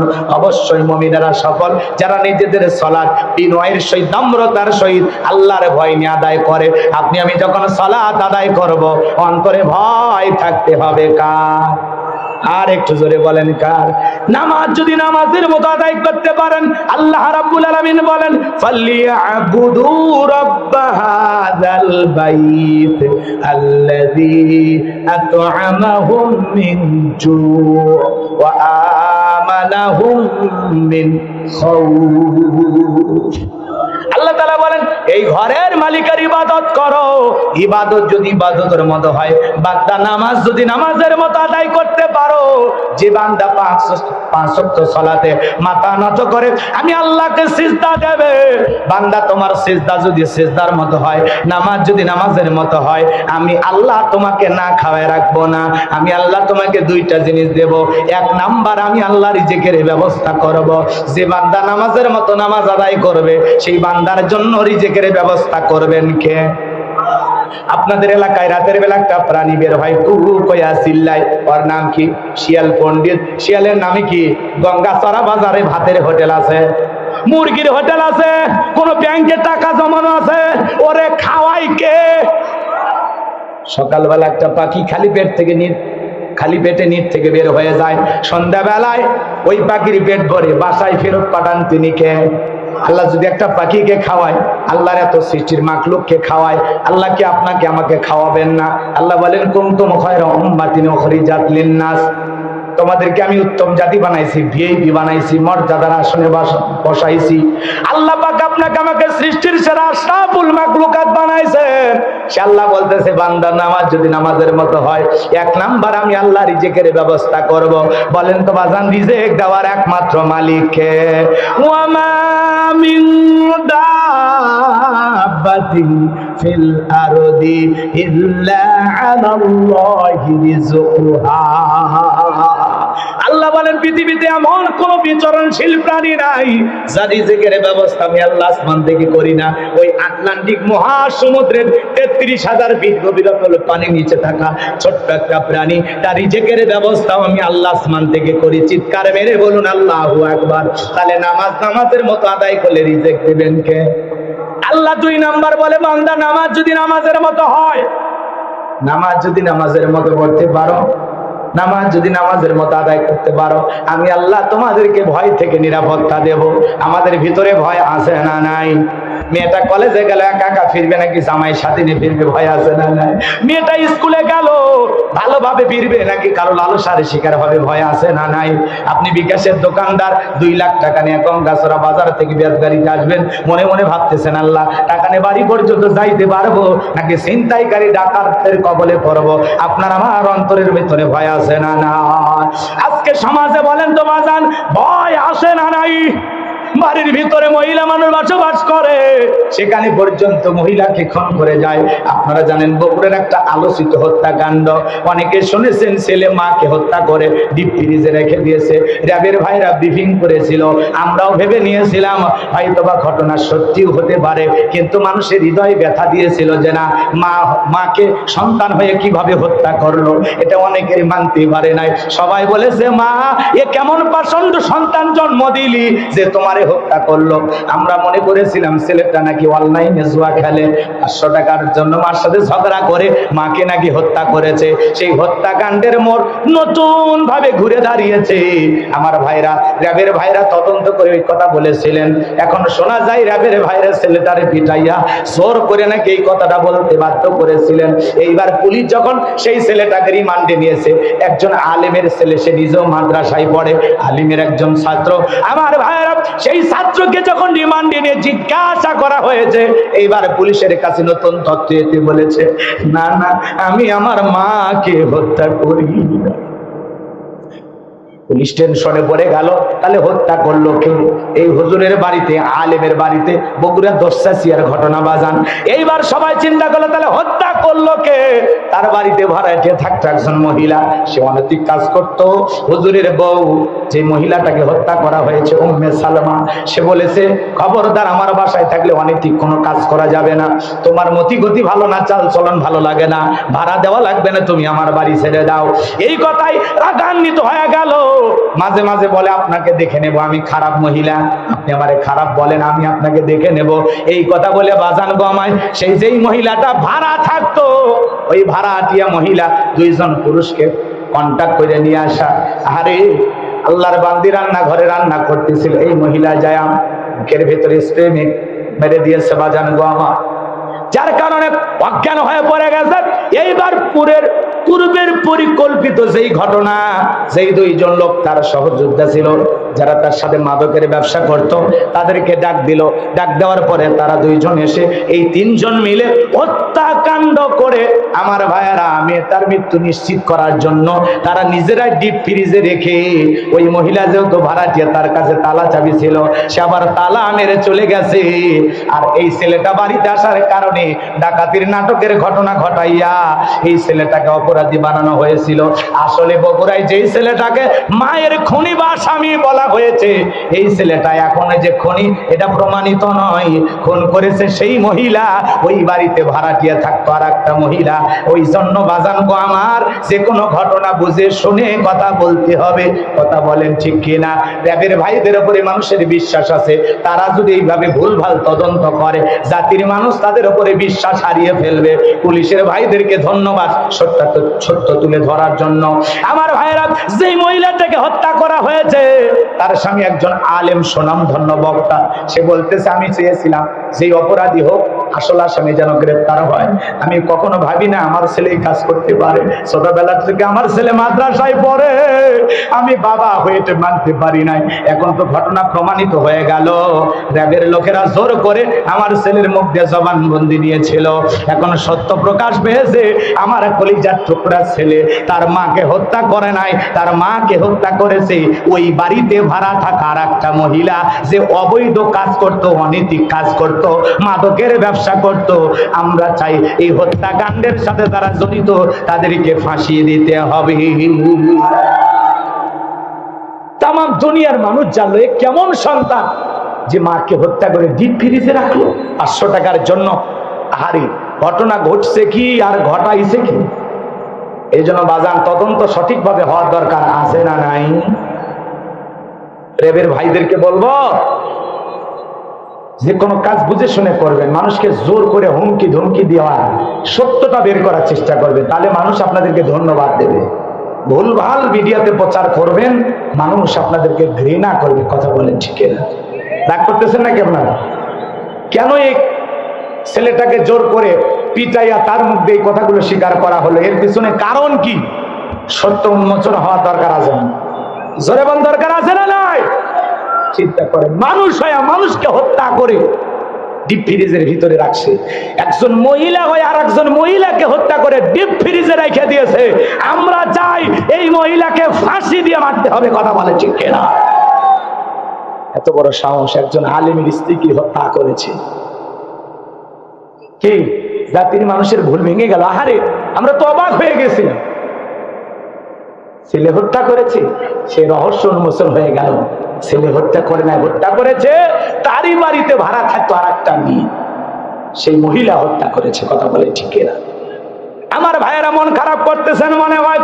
এই জন্য বাজান গো, আমার নামাজ যদি নামাজের মতো আদায় করতে পারেন, আল্লাহ রাব্বুল আলামিন বলেন ফালিয়াবুদু রাব্ব হাযাল বাইত আল্লাযী আত'আমাহুম মিন জু' ওয়া আমানাহুম মিন খাউফ।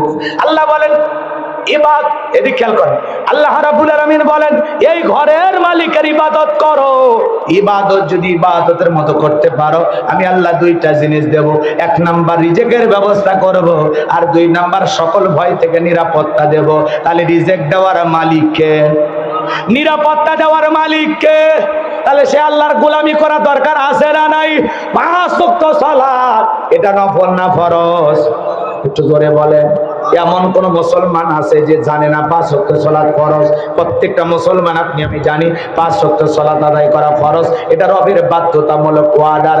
শুধুমাত্র 5 ওয়াক্ত সালাত আদায় করলেই হবে না, রাতের 1টা 2টা 3টার দিকে উঠা আরামের বিছানা ত্যাগ করে, বিবির ভালোবাসা ত্যাগ করে, ঠান্ডা পানি দাও ওযু বানায়া নিরালাই নিবৃত্তিতে দাঁড়িয়ে আল্লাহকে সিজদা দেওয়ার দরকার আছে না? না। আল্লাহ রাব্বুল আলামিন বলেন ওয়াল্লাযীনা ইয়াবিতুনা লিরাব্বিহিম সুজদাও ওয়া কিয়ামা। একটু জোরে বলেন না আল্লাহু আকবার। আল্লাহ রাব্বুল আলামিন বলেন যারা রাত্রি জাগরণ করে আমি আল্লাহকে সিজদা দেই, আমি আল্লাহর জন্য দণ্ডায়মান হয়ে যাই। তাহলে গভীর নিশীথে যদি কেউ যায় নামাজে দাঁড়ায় যায়, এই নামাজ দুনিয়ার কাউকে দেখানোর জন্য নয়, এই নামাজ হলো একমাত্র আল্লাহ তাআলাকে পাওয়ার জন্য, আল্লাহকে রাজি খুশি করার জন্য। কথা বলেন ঠিক কিনা? আমার ভাইয়েরা, যারা যায় নামাজে তাহাজ্জুদের সালাত আদায় করে, যারা গভীর নিশীথে আল্লাহকে সিজদা দেয়, তাদের সম্মান মর্যাদা বাড়িয়ে দেন তিনি কে? আর একটু জোরে বলেন কে? যারা তাহাজ্জুদের জায়নামাজে সিজদার মাধ্যমে মালিকের সাথে প্রেম করতে পারে, এদের জীবনে সফলতা কোনো ব্যর্থতা নাই। এরা চাইতে দেরি, আমার আল্লাহ তাদেরকে দিতে দেরি করে না। বলুন আল্লাহু আকবার। এই জন্য ভাইয়ের আমার 5 ওয়াক্ত সালাত আল্লাহ তাআলার হুকুম, আল্লাহ তাআলা ওয়াদার। আল্লাহ তাআলাকে রাজি খুশি করার জন্য 5 ওয়াক্ত সালাত কারা কারা মসজিদে গিয়ে জামাতের সহিত আদায় করবেন?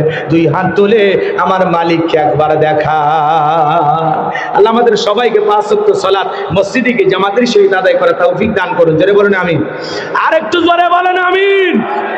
এই বসেন বসেন। এই যুবক, এই নামাজের কথা শুনে উঠো কেন? নামাজ দরকার নেই তোমাদের? কথা বলেন না কেন? বাজার নামাজের কথা বললে কষ্ট পান, এটি খেয়াল করেন। নামাজের মতো আদায় করা লাগে। আজকে আমাদের মসজিদগুলো সুন্দর হচ্ছে, কিন্তু এই মসজিদে সালাত আদায় করার মতো সুন্দর মনের মানুষ পাওয়া যাচ্ছে না। কথা বলে না কেন? 2 মিনিটে 2 রাকাত, 4 মিনিটে 4 রাকাত। আল্লাহর ঘরে যেন মনটা বসতেই চায় না। কথা বলে না কেন? মসজিদে ঢুকতে দেরি, বের হতে দেরি নাই, এরকম মানুষ আছে না নাই? আহা, সালাতের প্রতি মনোযোগী হওয়া লাগবে বাজান। এই জন্য আমি আমার ওয়াজে বলেছিলাম, নামাজ আছে বাংলাদেশে 5 ধরনের। জোরে বলেন কয় রকমের? 5 রকমের নামাজি পাওয়া যায়। কয় রকমের বলবো? একটা হলো 5-এর নামাজি, যারা নিয়মিত 5 ওয়াক্ত সালাত আদায় করে, আল্লাহর মুমিন বান্দা, এরা হলো 5-এর নামাজি, মানে যারা 5 ওয়াক্ত সালাত সঠিকভাবে আদায় করে। আল্লাহু আকবার বলো। আর 2 নাম্বার হলো 7-এর নামাজি, যারা 7 দিন পরে পরে জুমার নামাজ পড়ে। কথা কন না আপনারা? এরকম নামাজি আছে না নাই? 7 দিন পরে পরে কিসের নামাজ পড়ে? জুমার নামাজ। এরা এসে হুজুরে ভুল ধরে, টাইসে বালু পরে থাকলে বলে হুজুর হ্যাঁ খাচ্ছেন আর বয়লারের মতো মোটা হচ্ছে, মসজিদে বালু পরে আছে খবর নাই। এরকম বলে কি না? জোরে বলেন। বিশ্বনবী একটি মসজিদে সালাত আদায় করার পরে মসজিদের পাশে একটা কবর দেখলেন। ওই কবরের দিকে তাকাই আল্লাহ রাসূল বলতেছেন, এই কবরে থাকা ব্যক্তি জান্নাতি। সুবহানাল্লাহ বলেন। সাহাবায়ে কেরাম ডেকে বলেন, নবী গো, এই ব্যক্তি কেন জান্নাতি আমরা বুঝতে পারলাম না, একটু আপনার কাছে জানতে চাই। আল্লাহ রাসূল বলেন, এই ব্যক্তিকে আল্লাহ তাআলা কেন জান্নাত দিয়েছে, কারণ হলো এই ব্যক্তি নিয়মিত আল্লাহর ঘর ঝাড়ু দিত। আল্লাহর ঘরটা পরিষ্কার রাখার কারণে, মসজিদ ঝাড়ু দেওয়ার কারণে আমার আল্লাহ খুশি হয়ে তার বান্দাকে জান্নাত দিয়েছে। ইমাম মুয়াজ্জিমের দায়িত্ব শুধু মসজিদ পরিষ্কার করা না, মাঝে মাঝে আপনি যতই টাকাওয়ালা হন, মসজিদ একটু ঝাড়ি দিবেন, দেখবেন দিলের অহংকার কমে যাবে। কথা বলে ঠিক কিনা? একটু মসজিদ পরিষ্কার করবেন, মসজিদ একটু ঝাড়ি দেবেন, মাঝে মাঝে মসজিদের ভিতরে যেগুলো ময়লা আবর্জনা পড়ে আছে এগুলো একটু পরিষ্কার করবেন, দেখবেন আল্লাহ তাআলা তার হেদায়েতের আলো দিয়ে আপনার অন্তরটাকেও পরিষ্কার করে দিবে। কথা বলে ঠিক কিনা? আল্লাহর ঘরকে মহব্বত করার দায়িত্ব সবার, ইমাম মুয়াজ্জিমের শুধু দায়িত্ব না, আপনার আমারও দায়িত্ব আছে না নাই? কষ্ট হচ্ছে আপনাদের? হোক, সমস্যা নাই বাজান। তাহলে ফাসল্লি লিরাব্বিকা, রবের উদ্দেশ্যে সালাত। সালাত হবে একমাত্র কার জন্য? আরেকটু জোরে বলেন, কার জন্য? তাহলে গভীর নিষেধাজ্ঞা ছাড়া সালাত আদায় করে, এরা আল্লাহর সাথে প্রেম করে। আর যারা আল্লাহর সাথে প্রেম করে এদের জীবনে কোনো ব্যর্থতা নাই। কিছু মানুষ তাহাজ্জুদ পড়ে, আল্লাহ রাব্বুল আলামিনকে ডাক দেয়, আল্লাহর গোলামিতে জিন্দেগিটা কাটায় দেয়। তবে বাংলাদেশের যুবকেরাও কিন্তু রাত্রি জাগরণ করে, তবে নামাজ আদায় কইরা না, ইউটিউব ইন্টারনেট ঘাটাঘাটি কইরা, ইমো মেসেঞ্জারে বান্ধবীর সাথে চ্যাটিং কইরা সারা রাত খালি মোবাইলে চ্যাটিং করে। আপনাদের এলাকায় ছেলেবেলে এরকম নাই তো? এই মোবাইলের ওজন কম, কিন্তু মোবাইলের মাধ্যমে পাপের ওজনটা কম না বেশি? এই মোবাইল পাইয়া সারাদিন চ্যাটিং করে, হ্যালো জান, খাইছো, ঘুমাইছো, কি করতেছো? মেয়ে রাগ করে বলে আজকে আমি ভাত খাবো না, ছেলেটা বলে তুমি না খাইলে আমিও খাবো না। এই দুষ্ট ছেলে মা খাইছে কিনা খবর নাই না, বাবা খাইছে কিনা খবর নাই না, বান্ধবী না খাইলে ওই যুবকের চোখে ঘুম আসে না। যুবকরে সারা রাত ইমো মেসেঞ্জারে চ্যাটিং করো, ফজরের আজান হয় যখন, ওই হাইব্রিড যুবকেরা ঘুমাইতে যায় তখন নামাজও পড়ে না। এরকম যুবক আপনাদের এলাকায় আছে না নাই? যুবকরে এই ঘুম ভাঙলে সকাল, না ভাঙলে পরকাল। কথা বলে ঠিক কিনা? কেমন করে ঘুমাও তুমি ওরে রংপুরের যুবক, কেমন করে ঘুমাও তুমি ফজর করে কাজা? এমন তো হতে পারে ও তোমার জোহরে জানাজা, এমন তো হতে পারে ও তোমার জোহরে জানাজা। ফজর করলি না রে যুবক, বলা যায় না ফজরের নামাজের পরে মসজিদের মাইকে তোমার নামটা এলান করতে পারে। কার কখন মৃত্যু আসে আমরা কেউ জানি না। তুমি একটা চিরকাল থাকার জায়গা না বাজান। কত মানুষ সিজদা দিতে গিয়ে মারা যায় কবর, বড় কপালওয়ালা বান্দা। কথা বলেন ঠিক কিনা? তাহলে বাজান গো আমার, রাত্রি জাগরণ করে ইবাদত করে সময় কাটাবো কার জন্য? এদিক আপনি রাতের 1টা 2টা 3টার দিকে উঠছেন, কেউ টের পায় নাই। আপনি নিরালায় নিবৃত্তিতে একা একা সালাত আদায় করতেছেন কার জন্য? এটা জোরে বলেন না, কার জন্য? আল্লাহ ওই শেষ রাতিতে প্রথম আসমানে আসে, এসে আল্লাহ ডাক দেয়, কে আছো গুনাহগার, কে আছো অপরাধ করছো, আমার কাছে মাফ চাও, আমি আল্লাহ তোমাকে মাফ করে দেব। দুনিয়াতে অপরাধী খোঁজা হয় জেলে নেওয়ার জন্য, ফাঁসি দেওয়ার জন্য, অপরাধীকে শাস্তি দেওয়ার জন্য। আমার আল্লাহর কত দয়া, আমার আল্লাহ তার অপরাধী বান্দা, গুনাহগার বান্দাকে খোঁজে মাফ করে দেওয়ার জন্য। সুবহানাল্লাহ, সুবহানাল্লাহ। আমার দয়া, আমার মালিকের কত দয়া, আমার আল্লাহর কত দয়া। তিনি রহমান, তিনি রহিম। কথা বলেন ঠিক? তার দয়ার কোনো তুলনা হয় না। আল্লাহ রাব্বুল আলামিন ডেকে বলেন, কে আসো? অভাবগ্রস্ত, আমি আল্লাহর কাছে রিজিক চাও, আমি আল্লাহ রিজিকের ব্যবস্থা করে দেব। তাহলে বলেন তো বাজানে, যাই নামাজে প্রেম করব কার সাথে? এ যুবকে, উল্টা পাল্টা যে প্রেম করো, হাজার হাজার টাকা নষ্ট করো, আছে না যুবক? এই মোবাইলের মাধ্যমে যুব সমাজ আজকে ধ্বংস হয়ে গেল। অধিকাংশ যুবক মোবাইল পাইয়া পাগল হয়ে গেছে। কথা বলে ঠিক কিনা? মোবাইল পাইয়া প্রেম করে। প্রেম আপনাদের এলাকার ছেলেরা করে না, এরা অবশ্য আল্লাহর ওলি। কথা বলে না কেন? তুমি যার লাগিয়া এমবি ভরো, তার তো বাটন ফোন। তুমি যার লাগিয়া এমবি ভরো, তার তো বাটন ফোন। কেমন করে বুঝবে রে সে, কেমন করে বুঝবে রে সে, ডিজিটাল তোর মন। তুমি যার লাগিয়া এমবি ভরো, তার তো বাটন ফোন। বলবো এলে বলে বলবো, চলবে? মেসেজ দিলে সেন্ড করে না, দেয় না তো রিপ্লাই। ভিডিও কলে বলবা কথা, ক্যামেরা তার নাই রে, ক্যামেরা তার নাই। ডিজিটাল এই যুগ জামানায়, ডিজিটাল এই যুগ জামানায়, অ্যানালগ তার মন। তুমি যার লাগিয়া এমবি ভরো, তার তো বাটন ফোন। প্রেম প্রীতি ভালোবাসা বিয়ের আগে নয়, মনের মধ্যে রাখো তুমি পরকালের ভয় রে, আল্লাহ তাআলার ভয়। গানের মাঝে শিক্ষা আছে না নাই? প্রেম প্রীতি ভালোবাসা বিয়ের আগে নয়, মনের মধ্যে রাখো তুমি পরকালের ভয় রে, আল্লাহ তাআলার ভয়। তবে তুমি মুক্তি পাবা, তবেই তুমি মুক্তি পাবা দোজখের আগুন। তুমি যার লাগিয়া এমবি ভরো, তার তো বাটন ফোন। কেমন করে বুঝবে রে সে, কেমন করে বুঝবে রে সে, ডিজিটাল তোর মন। তুমি যার লাগিয়া এমবি ভরো, তার তো বাটন ফোন। টাসালা কিনে দে। কথা কয় না কেন? যুবক 20 বছর বয়স হয়ে গেছে, বাড়িতে যা বলে, আব্বা আমি উত্তরপাড়া লাকিকে কথা দিয়েছি, রাজি থাকলে 1 চাপুন, না হলে 2 চাপুন। এরকম ছেলেবেলা আছে না নাই? পিতামাতা রাজি হয় না, তখন পিতামাতার মনে কষ্ট দিয়ে অবাধ্য হয়ে পালিয়ে যায় বিয়ে করে। রংপুরে অবশ্য আজ পর্যন্ত কেউ পালায়নি। যারা পিতা মাতার অবাধ্য হয়ে মা বাবার মনে কষ্ট দিয়ে পালিয়ে যায় বিয়ে করে, এরা দাম্পত্য জীবনে কখনো সুখী হতে পারে না। মা বাবার মনে কষ্ট দিয়ে তাদের চোখের পানি ঝরাইয়া কোন সন্তান জীবনে সফল হতে পারে না। পিতা মাতার বদদোয়াকে ভয় করো। কষ্ট করে লালন পালন করেছে, বিয়ে একাই করবা? এত বড় বীর পুরুষ তুমি, কথা কয় না? পিতা মাতা পছন্দ করে বিয়ে দেবে যেখানে বরকত আছে, মুরব্বীদের দোয়া আছে যেখানে কল্যাণ আছে। পিতা মাতার পছন্দের মেয়েকে বিবাহ করবা। কারা কারা হাত তোলো? যারা বিয়ে করেনি হাত তোলেন।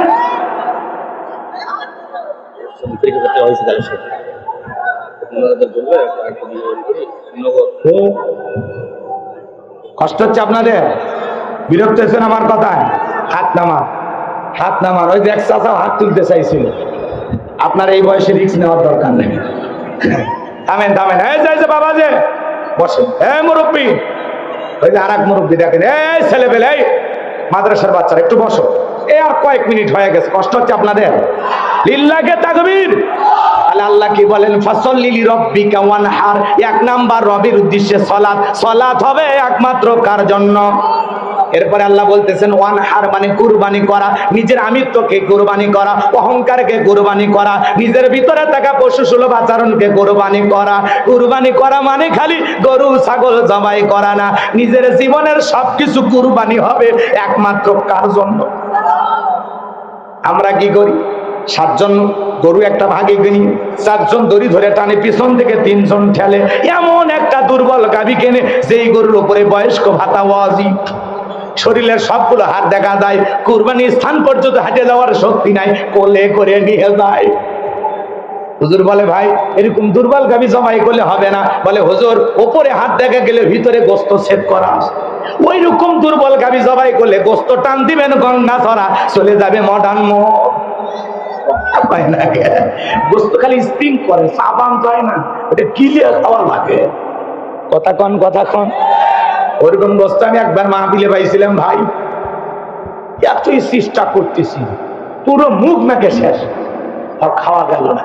কি টান রে ভাই, রাগ করতেছেন আপনারা মনে? এজন্য বাজার গরু 7 জন ভাগে দেন, সমস্যা নাই। 7 জনই ভালো মানুষ হওয়া লাগবে, 5 জন 4 জন 3 জন ভাগে দেন, কোনো সমস্যা নাই। সবাই হওয়া লাগবে নেককার আল্লাহওয়ালা। আপনি হাজি মানুষ হইয়াও বেনামাজির সাথে, সুদখোরের সাথে, ঘুষখোরের সাথে ভাগে কুরবানি দিচ্ছে। জিজ্ঞাসা করলাম হাজি সাহেব তাদের সাথে কুরবানি দিচ্ছেন, এদের মধ্যে 2-3 টাকার ভেজাল আছে, একজন সুদখোরও আছে। তখন বলছে হুজুর আমার নিয়ত সই আছে, আমার নিয়ত সই আছে, বাড়িতে কেউ ছাগলের গোস্ত খায় না, এজন্য একটু গরুর সাথে ভাগ দিচ্ছে। বাড়িতে ছাগল খায় না, এজন্য সুদখোর ঘুষখোরের সাথে ভাগে কুরবানি দিচ্ছে। এরকম আছে না? না। এদিকে খেয়াল করেন, ওয়ানহার মানে কুরবানি করা, কুরবানি নিয়ে এত ওয়াজ করার সুযোগ নাই। যারা কুরবানি দেবেন 3টা জিনিস খেয়াল রাখবেন। 1 নাম্বার নিয়ত সহি। কথা কয় না কেন? ইন্নামাল আমালু বিন্নিয়াত, প্রত্যেকটা কাজ নিয়তের উপর নির্ভরশীল। যে আমি কুরবানি দিতেছি একমাত্র আল্লাহর জন্য। কথা কর। অনেকে বলে কুরবানি না দিলে ছেলে মেয়ে মানুষের বস্তুর দিকে তাকায় থাকবে। কথা কয় না? অতএব সুদের টাকা হোক আর কিস্তি তুলে হোক কুরবানি দেওয়াই লাগবে। বলেন তো এই নিয়তে যারা দিবে কুরবানি হবে? জোরে বলেন হবে?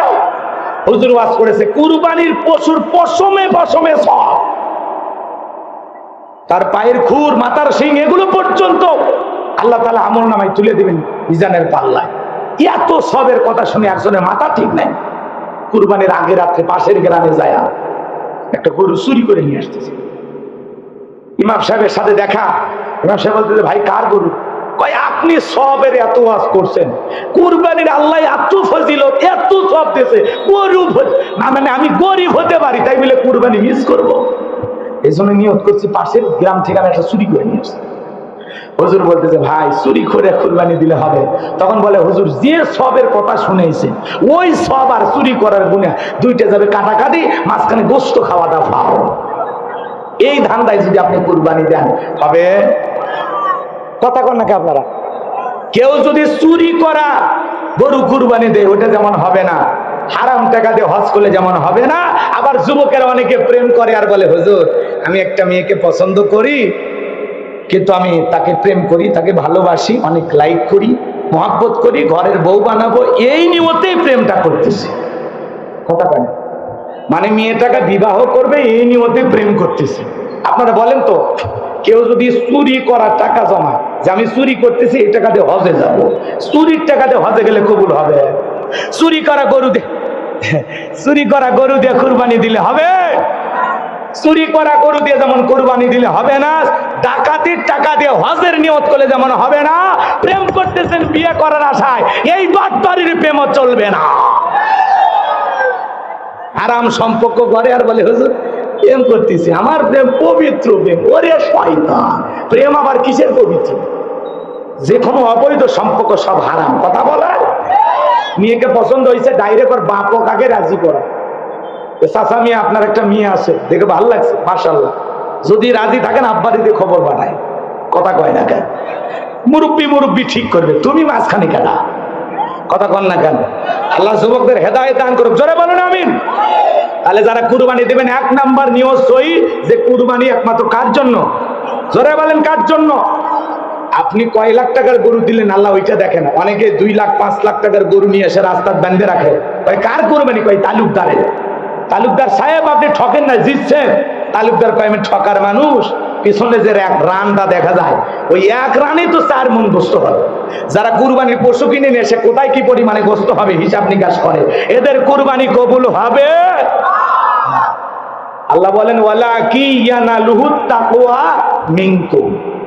আল্লাহ বলে বান্দা কয় লাখ টাকার গরু দিলে ওইটা দেখি না, আমি তোর অন্তরটা দেখি, তোর অন্তরে যেইটা আছে আমি আল্লাহ ওইটা কবুল করি। তোমার নিয়ত যদি সহি হয়, আর 2 নাম্বার তোমার ইনকামটা যদি হালাল হয়। আপনি যেই টাকা দিয়ে পশু কিনবেন, এদিক খেয়াল করেন, হালাল টাকা হওয়া লাগবে। আল্লাহ পবিত্র, তিনি পবিত্র বস্তুকে ভালোবাসেন, কথা বলে ঠিক কিনা? আর 3 নাম্বার ফাসল্লি লিরাব্বিকা ওয়ানহার, আগে নামাজ পড়ো তারপরে কুরবানি করো। এই 3টার সমন্বয় যদি আপনি কুরবানি দিতে পারেন, তাহলেই আল্লাহর দরবারে আপনার কুরবানি কবুল হবে, কথা বলে ঠিক কিনা? আপনি যদি 10,000 টাকার একটা ভেড়াও দেন, 20,000 টাকার একটা ছাগলও দেন, বিশ্বাস করেন নিয়ত যদি সহি হয়, টাকাটা যদি হালাল হয়, আপনি যদি নামাজি হয়ে কুরবানি দিতে পারেন, ওই ছাগলের রক্ত জমিনে পড়ার আগেই আরশের মালিক আল্লাহর কাছে কবুল হয়ে যাবে। তাহলে আল্লাহকে রাজি খুশি করার জন্য কুরবানি দেবেন তো ইনশাআল্লাহ? আমার ভাইয়েরা 3 নাম্বার আয়াত, ইন্না শানিয়াকা হুয়াল আবতার। আল্লাহু আকবার। আমার আল্লাহ রাব্বুল আলামিন বলেন, নবী গো, যারা আপনাকে লেজ কাটারির বংশ বলে, নবী আপনি মন খারাপ করবেন না গো নবী। শিশুকালে আপনার সন্তানগুলোকে নিয়েছি গো নবী, আপনি কষ্ট মনের মধ্যে নেবেন না। ওই আবুল হাবুদ বা সাহিবা, ওদের বংশে বাতি জ্বালানোর কেউ থাকবে না গো নবী। ও নবী গো, আপনার ছেলে সন্তানগুলোকে নিয়েছি, কষ্ট মনের মধ্যে নেবেন না। এই পৃথিবীর জমিনে আপনাকে মহব্বত করার, আপনাকে ভালোবাসার কোটি কোটি রুহানির সন্তান আমি আল্লাহ জমিনে পাঠাবো, যারা নিজের জীবনের চাইতেও বেশি আপনাকে ভালোবাসবে। বলুন আল্লাহু আকবার। বর্তমান পৃথিবীতে 700 কোটি মানুষ, এর মধ্যে 200 কোটি মুসলমান। আমরা সবাই রসুলের রুহানি সন্তান। আমরা রসুলের কি সন্তান? জোরে বলেন কি সন্তান? আমরা সবাই রসুলের রুহানি সন্তান। রসুলের মহব্বত ভালোবাসা আমরা জীবন দিতে রাজি, কথা বলেন ঠিক কিনা? এই জন্য আমার নবীকে নিয়ে যদি কেউ কুরুচিপূর্ণ মন্তব্য করে, আমার নবীকে যদি কেউ বাজে ভাষায় গালি দেয়, নবীকে গালি দেবে যারা অবৈধভাবে দুনিয়াতে জন্ম হয়েছে তারা। নবীজির অপমানে যদি না কাঁদে তোমার মন, মুসলিম নয় তুমি মুনাফিক, নবীজির দুশমন।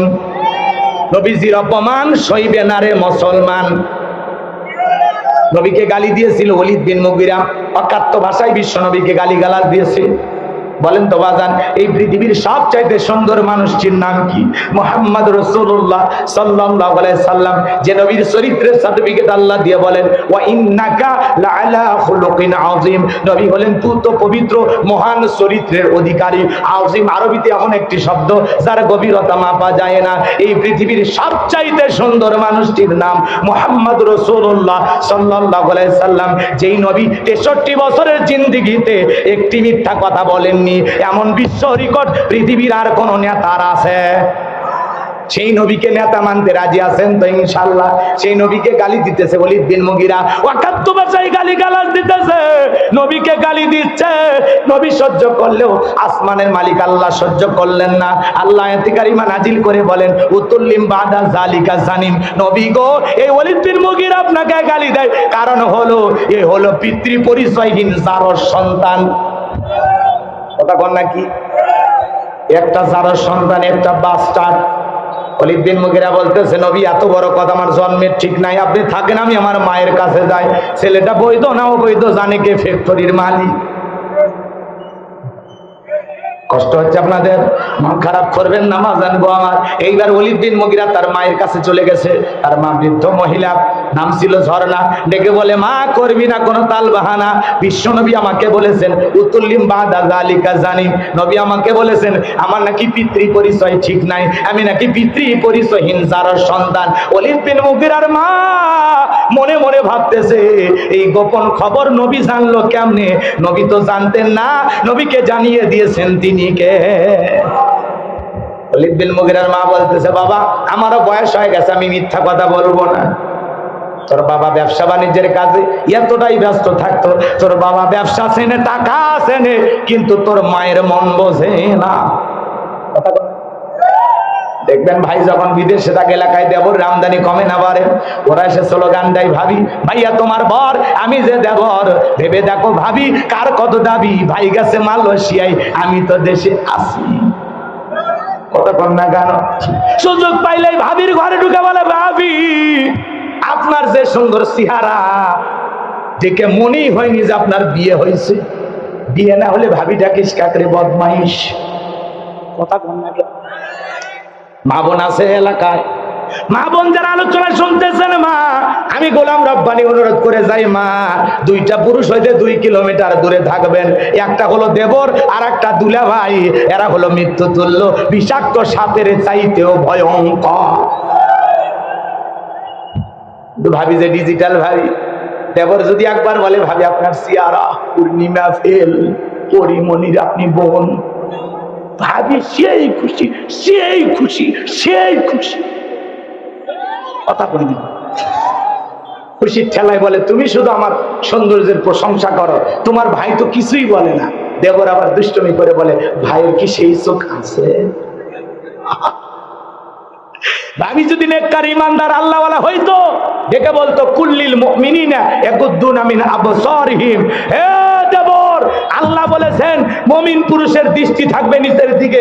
আমাকে দেখার অধিকার তোর ভাইয়ের আছে, তোর জন্য আমাকে দেখা জায়েজ নাই, ঘর থেকে বের হয়ে যা। ভাবি যে ডিজিটাল, ওই যে আগে রংপুরের ভাবালি গান শোনেননি, বাড়ির বাসে বেতেরারা কত হাল জুড়ে এসে ছোট দেহরা। ডিজিটাল ভাবি গাছে চড়িয়া 2টা জলপাই মারিয়ে দিই, এলে সেই ভাবি কথা কয় না পারে। ওয়াজ করবো না, দোয়া করবো। রাগ করতেছেন আপনারা? মা বোনদেরকে একটু হালকা বলার দরকার আছে না নাই? ওরা ঠিক, পুরো দুনিয়া ঠিক, আপনি বোঝেন না? ওদেরকে ভালো বানান লাগে। এদের রাগ বেশি, অভিমান বেশি, এদের জেদ বেশি। দেখেন না আমাদের দেশের এক মা জেদ করে 16 বছর টিকে থাকি। মেয়ে মানুষ যদি একবার শান্তির জায়গা পায়, জীবন চলে যাবে, জায়গা ছাড়বে। 16 বছর দাঁত দিয়ে কামড়েছিল, কথা কোন ঠিক আছে? আছে পাগলিটা আগ করে অভিমান করে চলে গেছে পাশের দেশে। বিভিন্ন দেশে যাইতে চায়, কেউ জায়গা দেয় না। এই জন্য মনের দুঃখে মাঝে মাঝে এই দেশের নেতা কর্মীকে ফোন দিয়ে বলে আমি দেশের খুব কাছে আছি, চট করে ঢুকবো। আপনি আসেন, কথা বলতে। এই দেশ আপনার বাবার, এই দেশ আপনার স্বামীর, রংপুরে আপনার শ্বশুর বাড়ি। আপনি আসেন, আপনি আসেন। এই দেশের 18 কোটি মানুষের 36 কোটি চোখ দেখে আছে, আপনি আসেন। কথা কয় না কেন? বুবু আইবা, তুমি আইবা গো, সেই দিন আইসা বুবু ক্ষমতা পাইবা না। বুবু আইবা, তুমি আইবা গো, সেই দিন আইসা বুবু ক্ষমতা পাইবা না। খোঁজ নাই বুবু কাদের কাকা। এই লোকটা দেখার আমার খুবই ইচ্ছে। এই লোকটা ছিল বিনোদনের নেতা। মাসুদ তুমি ভালো হয়ে লালা, কথা কানে স্মার্ট বাংলাদেশ বলবে, মজ ভাইকে ফেলে দিচ্ছে। এই লোকটা আছে, কথা কন না কেন? খোঁজ নাই বুবু কাদের কাকার, অবস্থা খারাপ দরবেশ বাবার, হাউ নাঙ্কেল এখন সামনেও আসে না। নেতা কর্মী সব জেলের ভিতর, আমি আসি ডরের ওপর, কখন জানি আসে গ্রেফতারি পরোয়ানা। বুবু আইবা, তুমি আইবা গো, সেই দিন আইসা বুবু ক্ষমতা পাইবা না।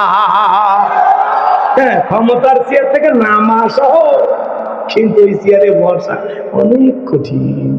দিল্লি বহুত দূর, পাগলের সুর মনে মনে। এ কথা কয় না। নেত্রী থাকে হিন্দুস্তান, ডাকলো নেতা কর্মীকে গুলিস্তান গেছে, 2-4 জন গেছে উত্তম মাধ্যম খায়া একেবারে ফিনিশ। এই জন্য বাবা 16 বছর বহুত রাজত্ব গেছে, তোমরা একটু চুপচাপ থাকো, দেশে অশান্তি সৃষ্টি করো না। কথা বলে ঠিক না? উনি এমনি ফোন দিয়ে মাঝে মাঝে বলবে নানান কথা, কিন্তু এই দেশে উনি আসবে বলে আমার মনে হয় না। ওনারা তো এক চালাক, দেশ চালাইতে বুদ্ধি না থাকলে কি দেশ চালাইছে? কষ্ট হয়, বিরক্ত হয়েছেন। ভারতের দাদারা ওনাকে রাইখে যদি শান্তি পাই বা সমস্যা, আবার যদি পাগলি রাগ বা কমে যায় তা আসবেন দেশে আবার। কথা কন না কেন? দেশে এসে কই থাকবে তো জনগণ ঠিক করবে। কথা কন ঠিক কিনা? আপনারা যদি আবার ক্ষমতার চেয়ারে বসান, আমার আপত্তি আছে, বসান, তো অত সহজ না। 4 তারিখে ওরা জানতো না যে 5 তারিখে ভাগ্যে কি আছে। রান্না করা ভাত রেখে চলে গেছে। আপনি চিন্তা করেন পরিবেশটা কেমন ছিল। হ্যাঁ, অত সহজ না। যেই পরনে শাড়ি ছিল ওইটাই পরে গেছে। জাতির উদ্দেশ্যে ভাষণ দিতে চাইছিল, সেটাও ভাগ্যে হয় নাই। টাইম পাইছিল 45 মিনিট। আমরা চাইলাম ম্যাডাম পদত্যাগ করেন। আল্লাহ বলে কিসের পদত্যাগ? তোরা চাইলে পদত্যাগ, আমি আল্লাহ ওদেরকে দেশ ত্যাগ করতে বাধ্য করবো। আমাদের চাওয়াটা কম, আল্লাহ দিয়েছেন অনেক বেশি। কথা কোন ঠিক না? এজন্য আল্লাহ বলেন ইন্না বাতাসা রাব্বিকা লাশাদীদ, আল্লাহর পাকড়াও বড় কঠিন। আল্লাহ ধরে ধরে না, বললে আল্লাহ ছাড়ে না। আল্লাহ ছাড় দেয় কিন্তু একেবারে ছেড়ে দেয় না। আমরা বেশি হুতাশ করি। মরা পর্যন্ত কিসের মরা? 41 সাল আছে, 24 সালই নেই, কথা কয় না। এত হাহুতাশ করে হবে না। আমরা যাই হোক, আর কোন নারীকে দেশের প্রধানমন্ত্রী চাই না। এই যে চিন্তা করেন, আমেরিকার প্রেসিডেন্ট হইল ডোনাল্ড ট্রাম্প, ওর সাথে নেতৃত্ব দিয়েছিল একটা মহিলা, কমলা। কি আমেরিকার মানুষ মহিলাকে নেত্রী বানাইছে? আমেরিকার মানুষ ডোনাল্ড ট্রাম্পের মতো ব্যক্তিকে প্রেসিডেন্ট বানাইলো, এরপরেও কমলাকে প্রধানমন্ত্রী বানাই নাই, প্রেসিডেন্ট বানাই নাই। আমেরিকার দ্বারা আমাদের শিক্ষা গ্রহণ করতে হবে। আগামীতে বাংলাদেশেও আমরা কোন নারীকে রাষ্ট্রপ্রধান বানাবো না, নারীকে আমরা প্রধানমন্ত্রী বানাবো না। আর যাই হোক, পুরুষ হবে এই দেশের প্রধানমন্ত্রী। কারা কারা আছেন হাত তোলেন। লিল্লাহে তাকবীর, লিল্লাহে তাকবীর। ওরা ঘর সামলাক, মাঝে মাঝে দেখেন না রাগ করে হাঁড়ি পাতিল ভেঙে ফেলে দেয়। মাঝে মাঝে রাগ করে 3 দিন খায় না, রাগ করে ব্যাগ গোছায় বাপের বাড়ি যায়। ওদের অভিমান, রাগ জেদ বেশি। ওদেরকে ওই শান্তির জায়গায় নিয়ে যাও। কথা কন ঠিক আছে? চাচা ঠিক আছে, পুরুষ প্রধানমন্ত্রী হবে আগামীতে, ঠিক আছে? এই দিক 53 বছরে অনেক শাসন ব্যবস্থা দেখেছি। আল্লাহর কোরআনটা এই জমিনে প্রতিষ্ঠিত চান তো ইনশাল্লাহ? কারা কারা কোরআনের সমাজ কায়েম করতে চান হাত তুলে দেখেন। আল্লাহ এই জমিনকে কোরআনের জন্য কবুল করে দেন। জোরে বলেন আমিন। আমরা যদি একবার বাংলার জমিনে কোরআনের রাজ কায়েম করতে পারি, কোরআনের বিধানকে প্রতিষ্ঠিত করতে পারি, আল্লাহর জমিনে আল্লাহর দ্বীনের বিজয় আনতে পারি, পুরো বাংলাদেশ হবে শান্তির জায়গা। পুরো বাংলাদেশটা মিনি জান্নাতে পরিণত হবে। বলেন সুবহানাল্লাহ। কোনো অশান্তি থাকবে না, কোনো মারামারি হানাহানি ফিতনা ফাসাদ থাকবে না। যারা দেশের টাকা বিদেশে পাচার করেছে, 11 লক্ষ টাকা দুর্নীতি করেছে, যারা বিদেশে বাড়ি বানাইছে, 93 বিলিয়ন ডলার ঋণের বোঝা চাপিয়ে দিয়ে এই দেশের অর্থনীতিকে ধ্বংস করেছে, আগামীতে তারা এই দেশের প্রধানমন্ত্রী হতে পারবে না। ঠিক আছে? মনে জান থাকে, আবেগে স্লোগান দিবে না। বলতু ভাইয়ের চরিত্র ফুলের মতো পবিত্র, নামাজ পড়া একত্র, গাঁজা খাই পাঁচত্ব, ঘুমসুরিতে পাকাপোক্ত, শয়তানের 1 নম্বর ভক্ত, হুজুরদের জন্য খুবই শক্ত, সুশে খাই গরিবের রক্ত। তাম পৃথিবীতে তেলের ঘড়ি মাটির নিচে, বাংলাদেশে খাটের নিচে। ওই দুর্নীতিবাজদেরকে ক্ষমতায় নিয়ে আসা যাবে? কথা কর। যেই নেতা সৎ, যোগ্য, নির্ভীক, আল্লাহওয়ালা, আমানতদার, যার কাছে ক্ষমতা গেলে আমানতের খেয়ানত করবে না, আগামীতে এমন সৎ, যোগ্য মানুষকে সমাজের নেতা বানাইতে হবে। মনে থাকবে, এর নাম যদি রাজনীতি হয় একটু করা দরকার, কারণ আমাদের সচেতন হওয়ার জন্য। বোঝা গেল? এখন কোন দলকে ভোট দেবেন আমি কি সেটা বলছি? বেশি ক্লিয়ার করলে ওটা আবার বেশি হয়ে গেল। কথা কি বলছেন? আমি শুধু আপনাদেরকে বলবো, সৎ মানুষ যেন সমাজের নেতা হয়, সেটা যেই দলেরই হোক। মনে থাকবে? জি জি, আমি বুঝি তো আপনাদের মন কি বলবে, আর আমার মনে কি বলে সেটাও আপনারা বলবেন।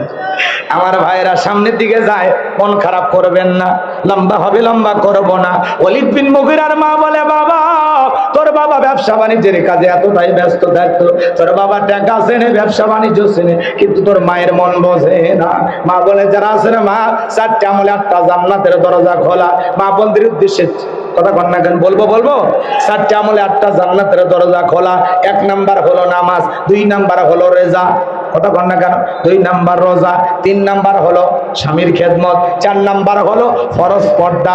মা বোনেরা 5 ওয়াক্ত সালাত সঠিকভাবে পড়ে না। জোহর পরে আসরের সময়, আসর পরে মাগরিবের সময়, মাগরিবের নামাজ হাঁসের বাচ্চা, গরু ছাগল তুলবার যায় এসে এসার সময় স্টার জলসা জি বাংলা ধ্বংস করছে আমার সোনার বাংলা। ওই আঁকি পাখি কিরণ মালা দেখে মা বোনেরা শেষ। আপনাদের এলাকা অবশ্য ডিশের লাইন আসেনি, আছে? ও ওয়াইফাই আছে, ওয়াইফাই। বাপরে, কষ্ট হচ্ছে আপনাদের। মা বোনদেরকে বলে যায়, মা 5 ওয়াক্ত সালাত আদায় করবেন। মা বোনেরা সালাত ঠিক মতো আদায় না করলে রোজা কিন্তু ঠিকই আদায় করে, কারণ মাঝে মাঝে রাগ করে 3 দিন ভাত খায় না। যদি বলেন শেফালি একটু ভাত খাও, তুমি খাও, তোমার দরিয়া ভরাও, আমি খাবো না। 3 দিন যদি ভাত না খায়, কিছু না হোক 1.5 কেজি চাল বেঁচে গেছে। রাগ করছেন আপনারা। এরা রোজা থাকার বেলা খুবই শক্ত। মাঝে মাঝে ইমামকে বলে, হুজুর এ মাসে নফল রোজা আছে? কথা কয় না, আছে না? এরা রোজা থাকার বেলায় শক্ত। 3 নম্বরে হলো স্বামীর খেদমত। এরা সাহেবের খেদমত করতে ভালোবাসে। অপরিচিত লোক হলে কি সুরের ব্যবহার! অপরিচিত কেউ যদি বাড়ির দরজায় ডাক দেয়, বাদশা ভাই বাড়িতে আছেন, বাদশার বউ দরজা খুলে বলে, কে আপনি, কোথা থেকে আসছেন, আমাকে বলেন, একটু ভিতরে আসেন, বসেন না ভাই, চেয়ারটা দিই, 1 কাপ চা বানায় দিই, খান না, আমি বাদশার বউ। কি কায়দায় ডাকটা দেয়, মনে হয় মায়ের আপন কথা, মায়ের পেটের আপন ভাই মনে হয়। কথা কন, বলেন তো, একটা অপরিচিত পুরুষ যদি বাড়ির দরজায় এসে ডাক দেয়, এই যে মহিলা দরজা খুলে গল্প করতেছে, জায়েজ, এ জায়েজ। আগেকার মহিলারা পুরুষের কণ্ঠ পাইলে দাদি নানিরা ঘরের কোনায় লুকাইত, আর এখনকার ভাবিরা বোনেরা পুরুষের কণ্ঠ পাইলে দরজা গেট খুলে গল্প করে। আসেন একটু বসেন প্লিজ, একটা বিস্কিট খেয়ে যান, আসেন না ভাইয়া। কথা কয় না, কথা কয় না। মা বোনদেরকে আল্লাহ হেদায়েত দান করুন। আবার এদের শোনেন, কষ্ট পাচ্ছেন? এই যে 16ই জানুয়ারি পাশে আবারও দেখা হবে ইনশাআল্লাহ। আজকে রাত অনেক হয়েছে, আর কষ্ট পাচ্ছি। ওই শোনেন শোনেন শোনেন, অনেক রাত হয়েছে, কষ্ট দিবেন, কষ্ট দিবেন, বিরক্ত হচ্ছেন না? লিল্লাহি তাকবীর। 3 নাম্বার, স্বামীর খেদমত করবেন। মা, স্বামীকে আসামি বানাবেন না।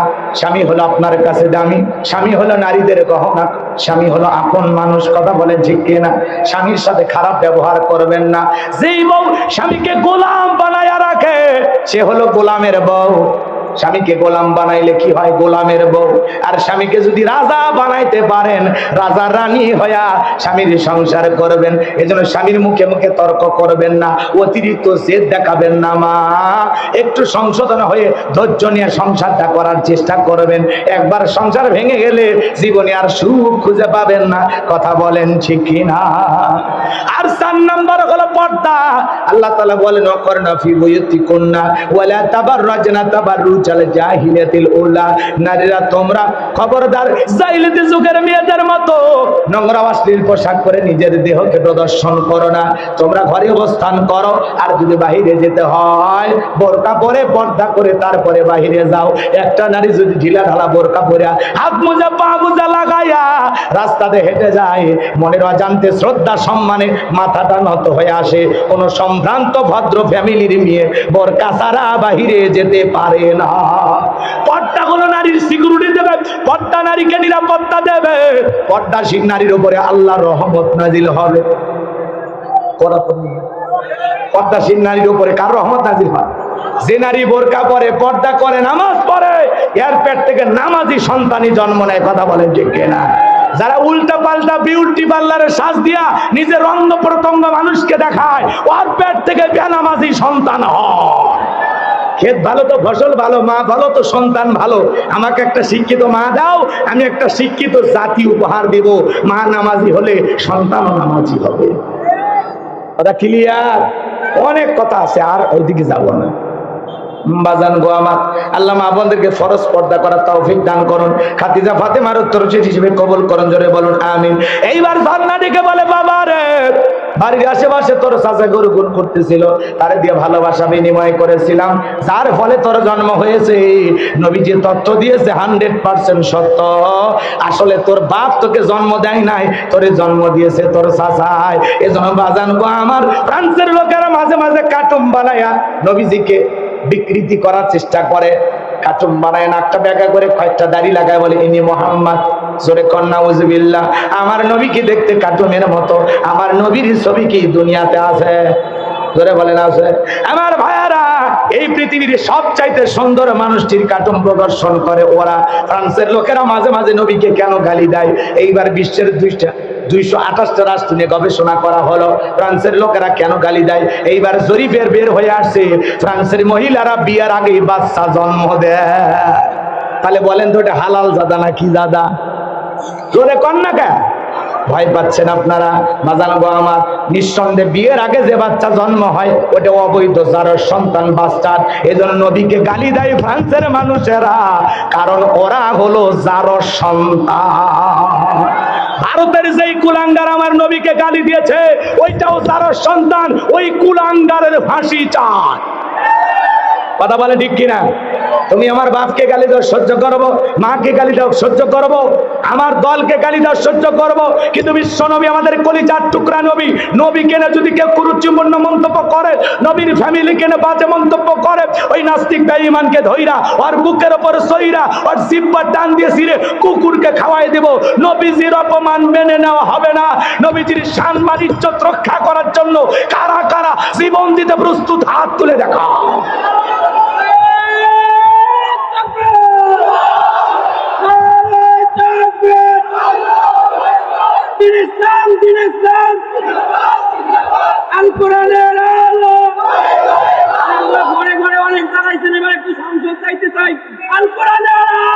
সংসদে জালো, আল কোরআনের আলো। হাত টান টান করে তোলেন। কষ্ট হয়েছে আপনাদের? কষ্ট হয়েছে? আমার ভাইয়েরা, প্রতিপক্ষের ভাইয়েরা বিশাল আয়োজন করতে গিয়ে অনেক কষ্ট পেয়েছেন, অনেক টাকা পয়সা তারা খরচ করেছেন, আপনারা সহযোগিতা করেছেন। এখন অনেক ভাই হয়তো বা দিতে পারেন না, ছেলে পেলে যদি যায় আপনি একটু দিয়ে দেবেন।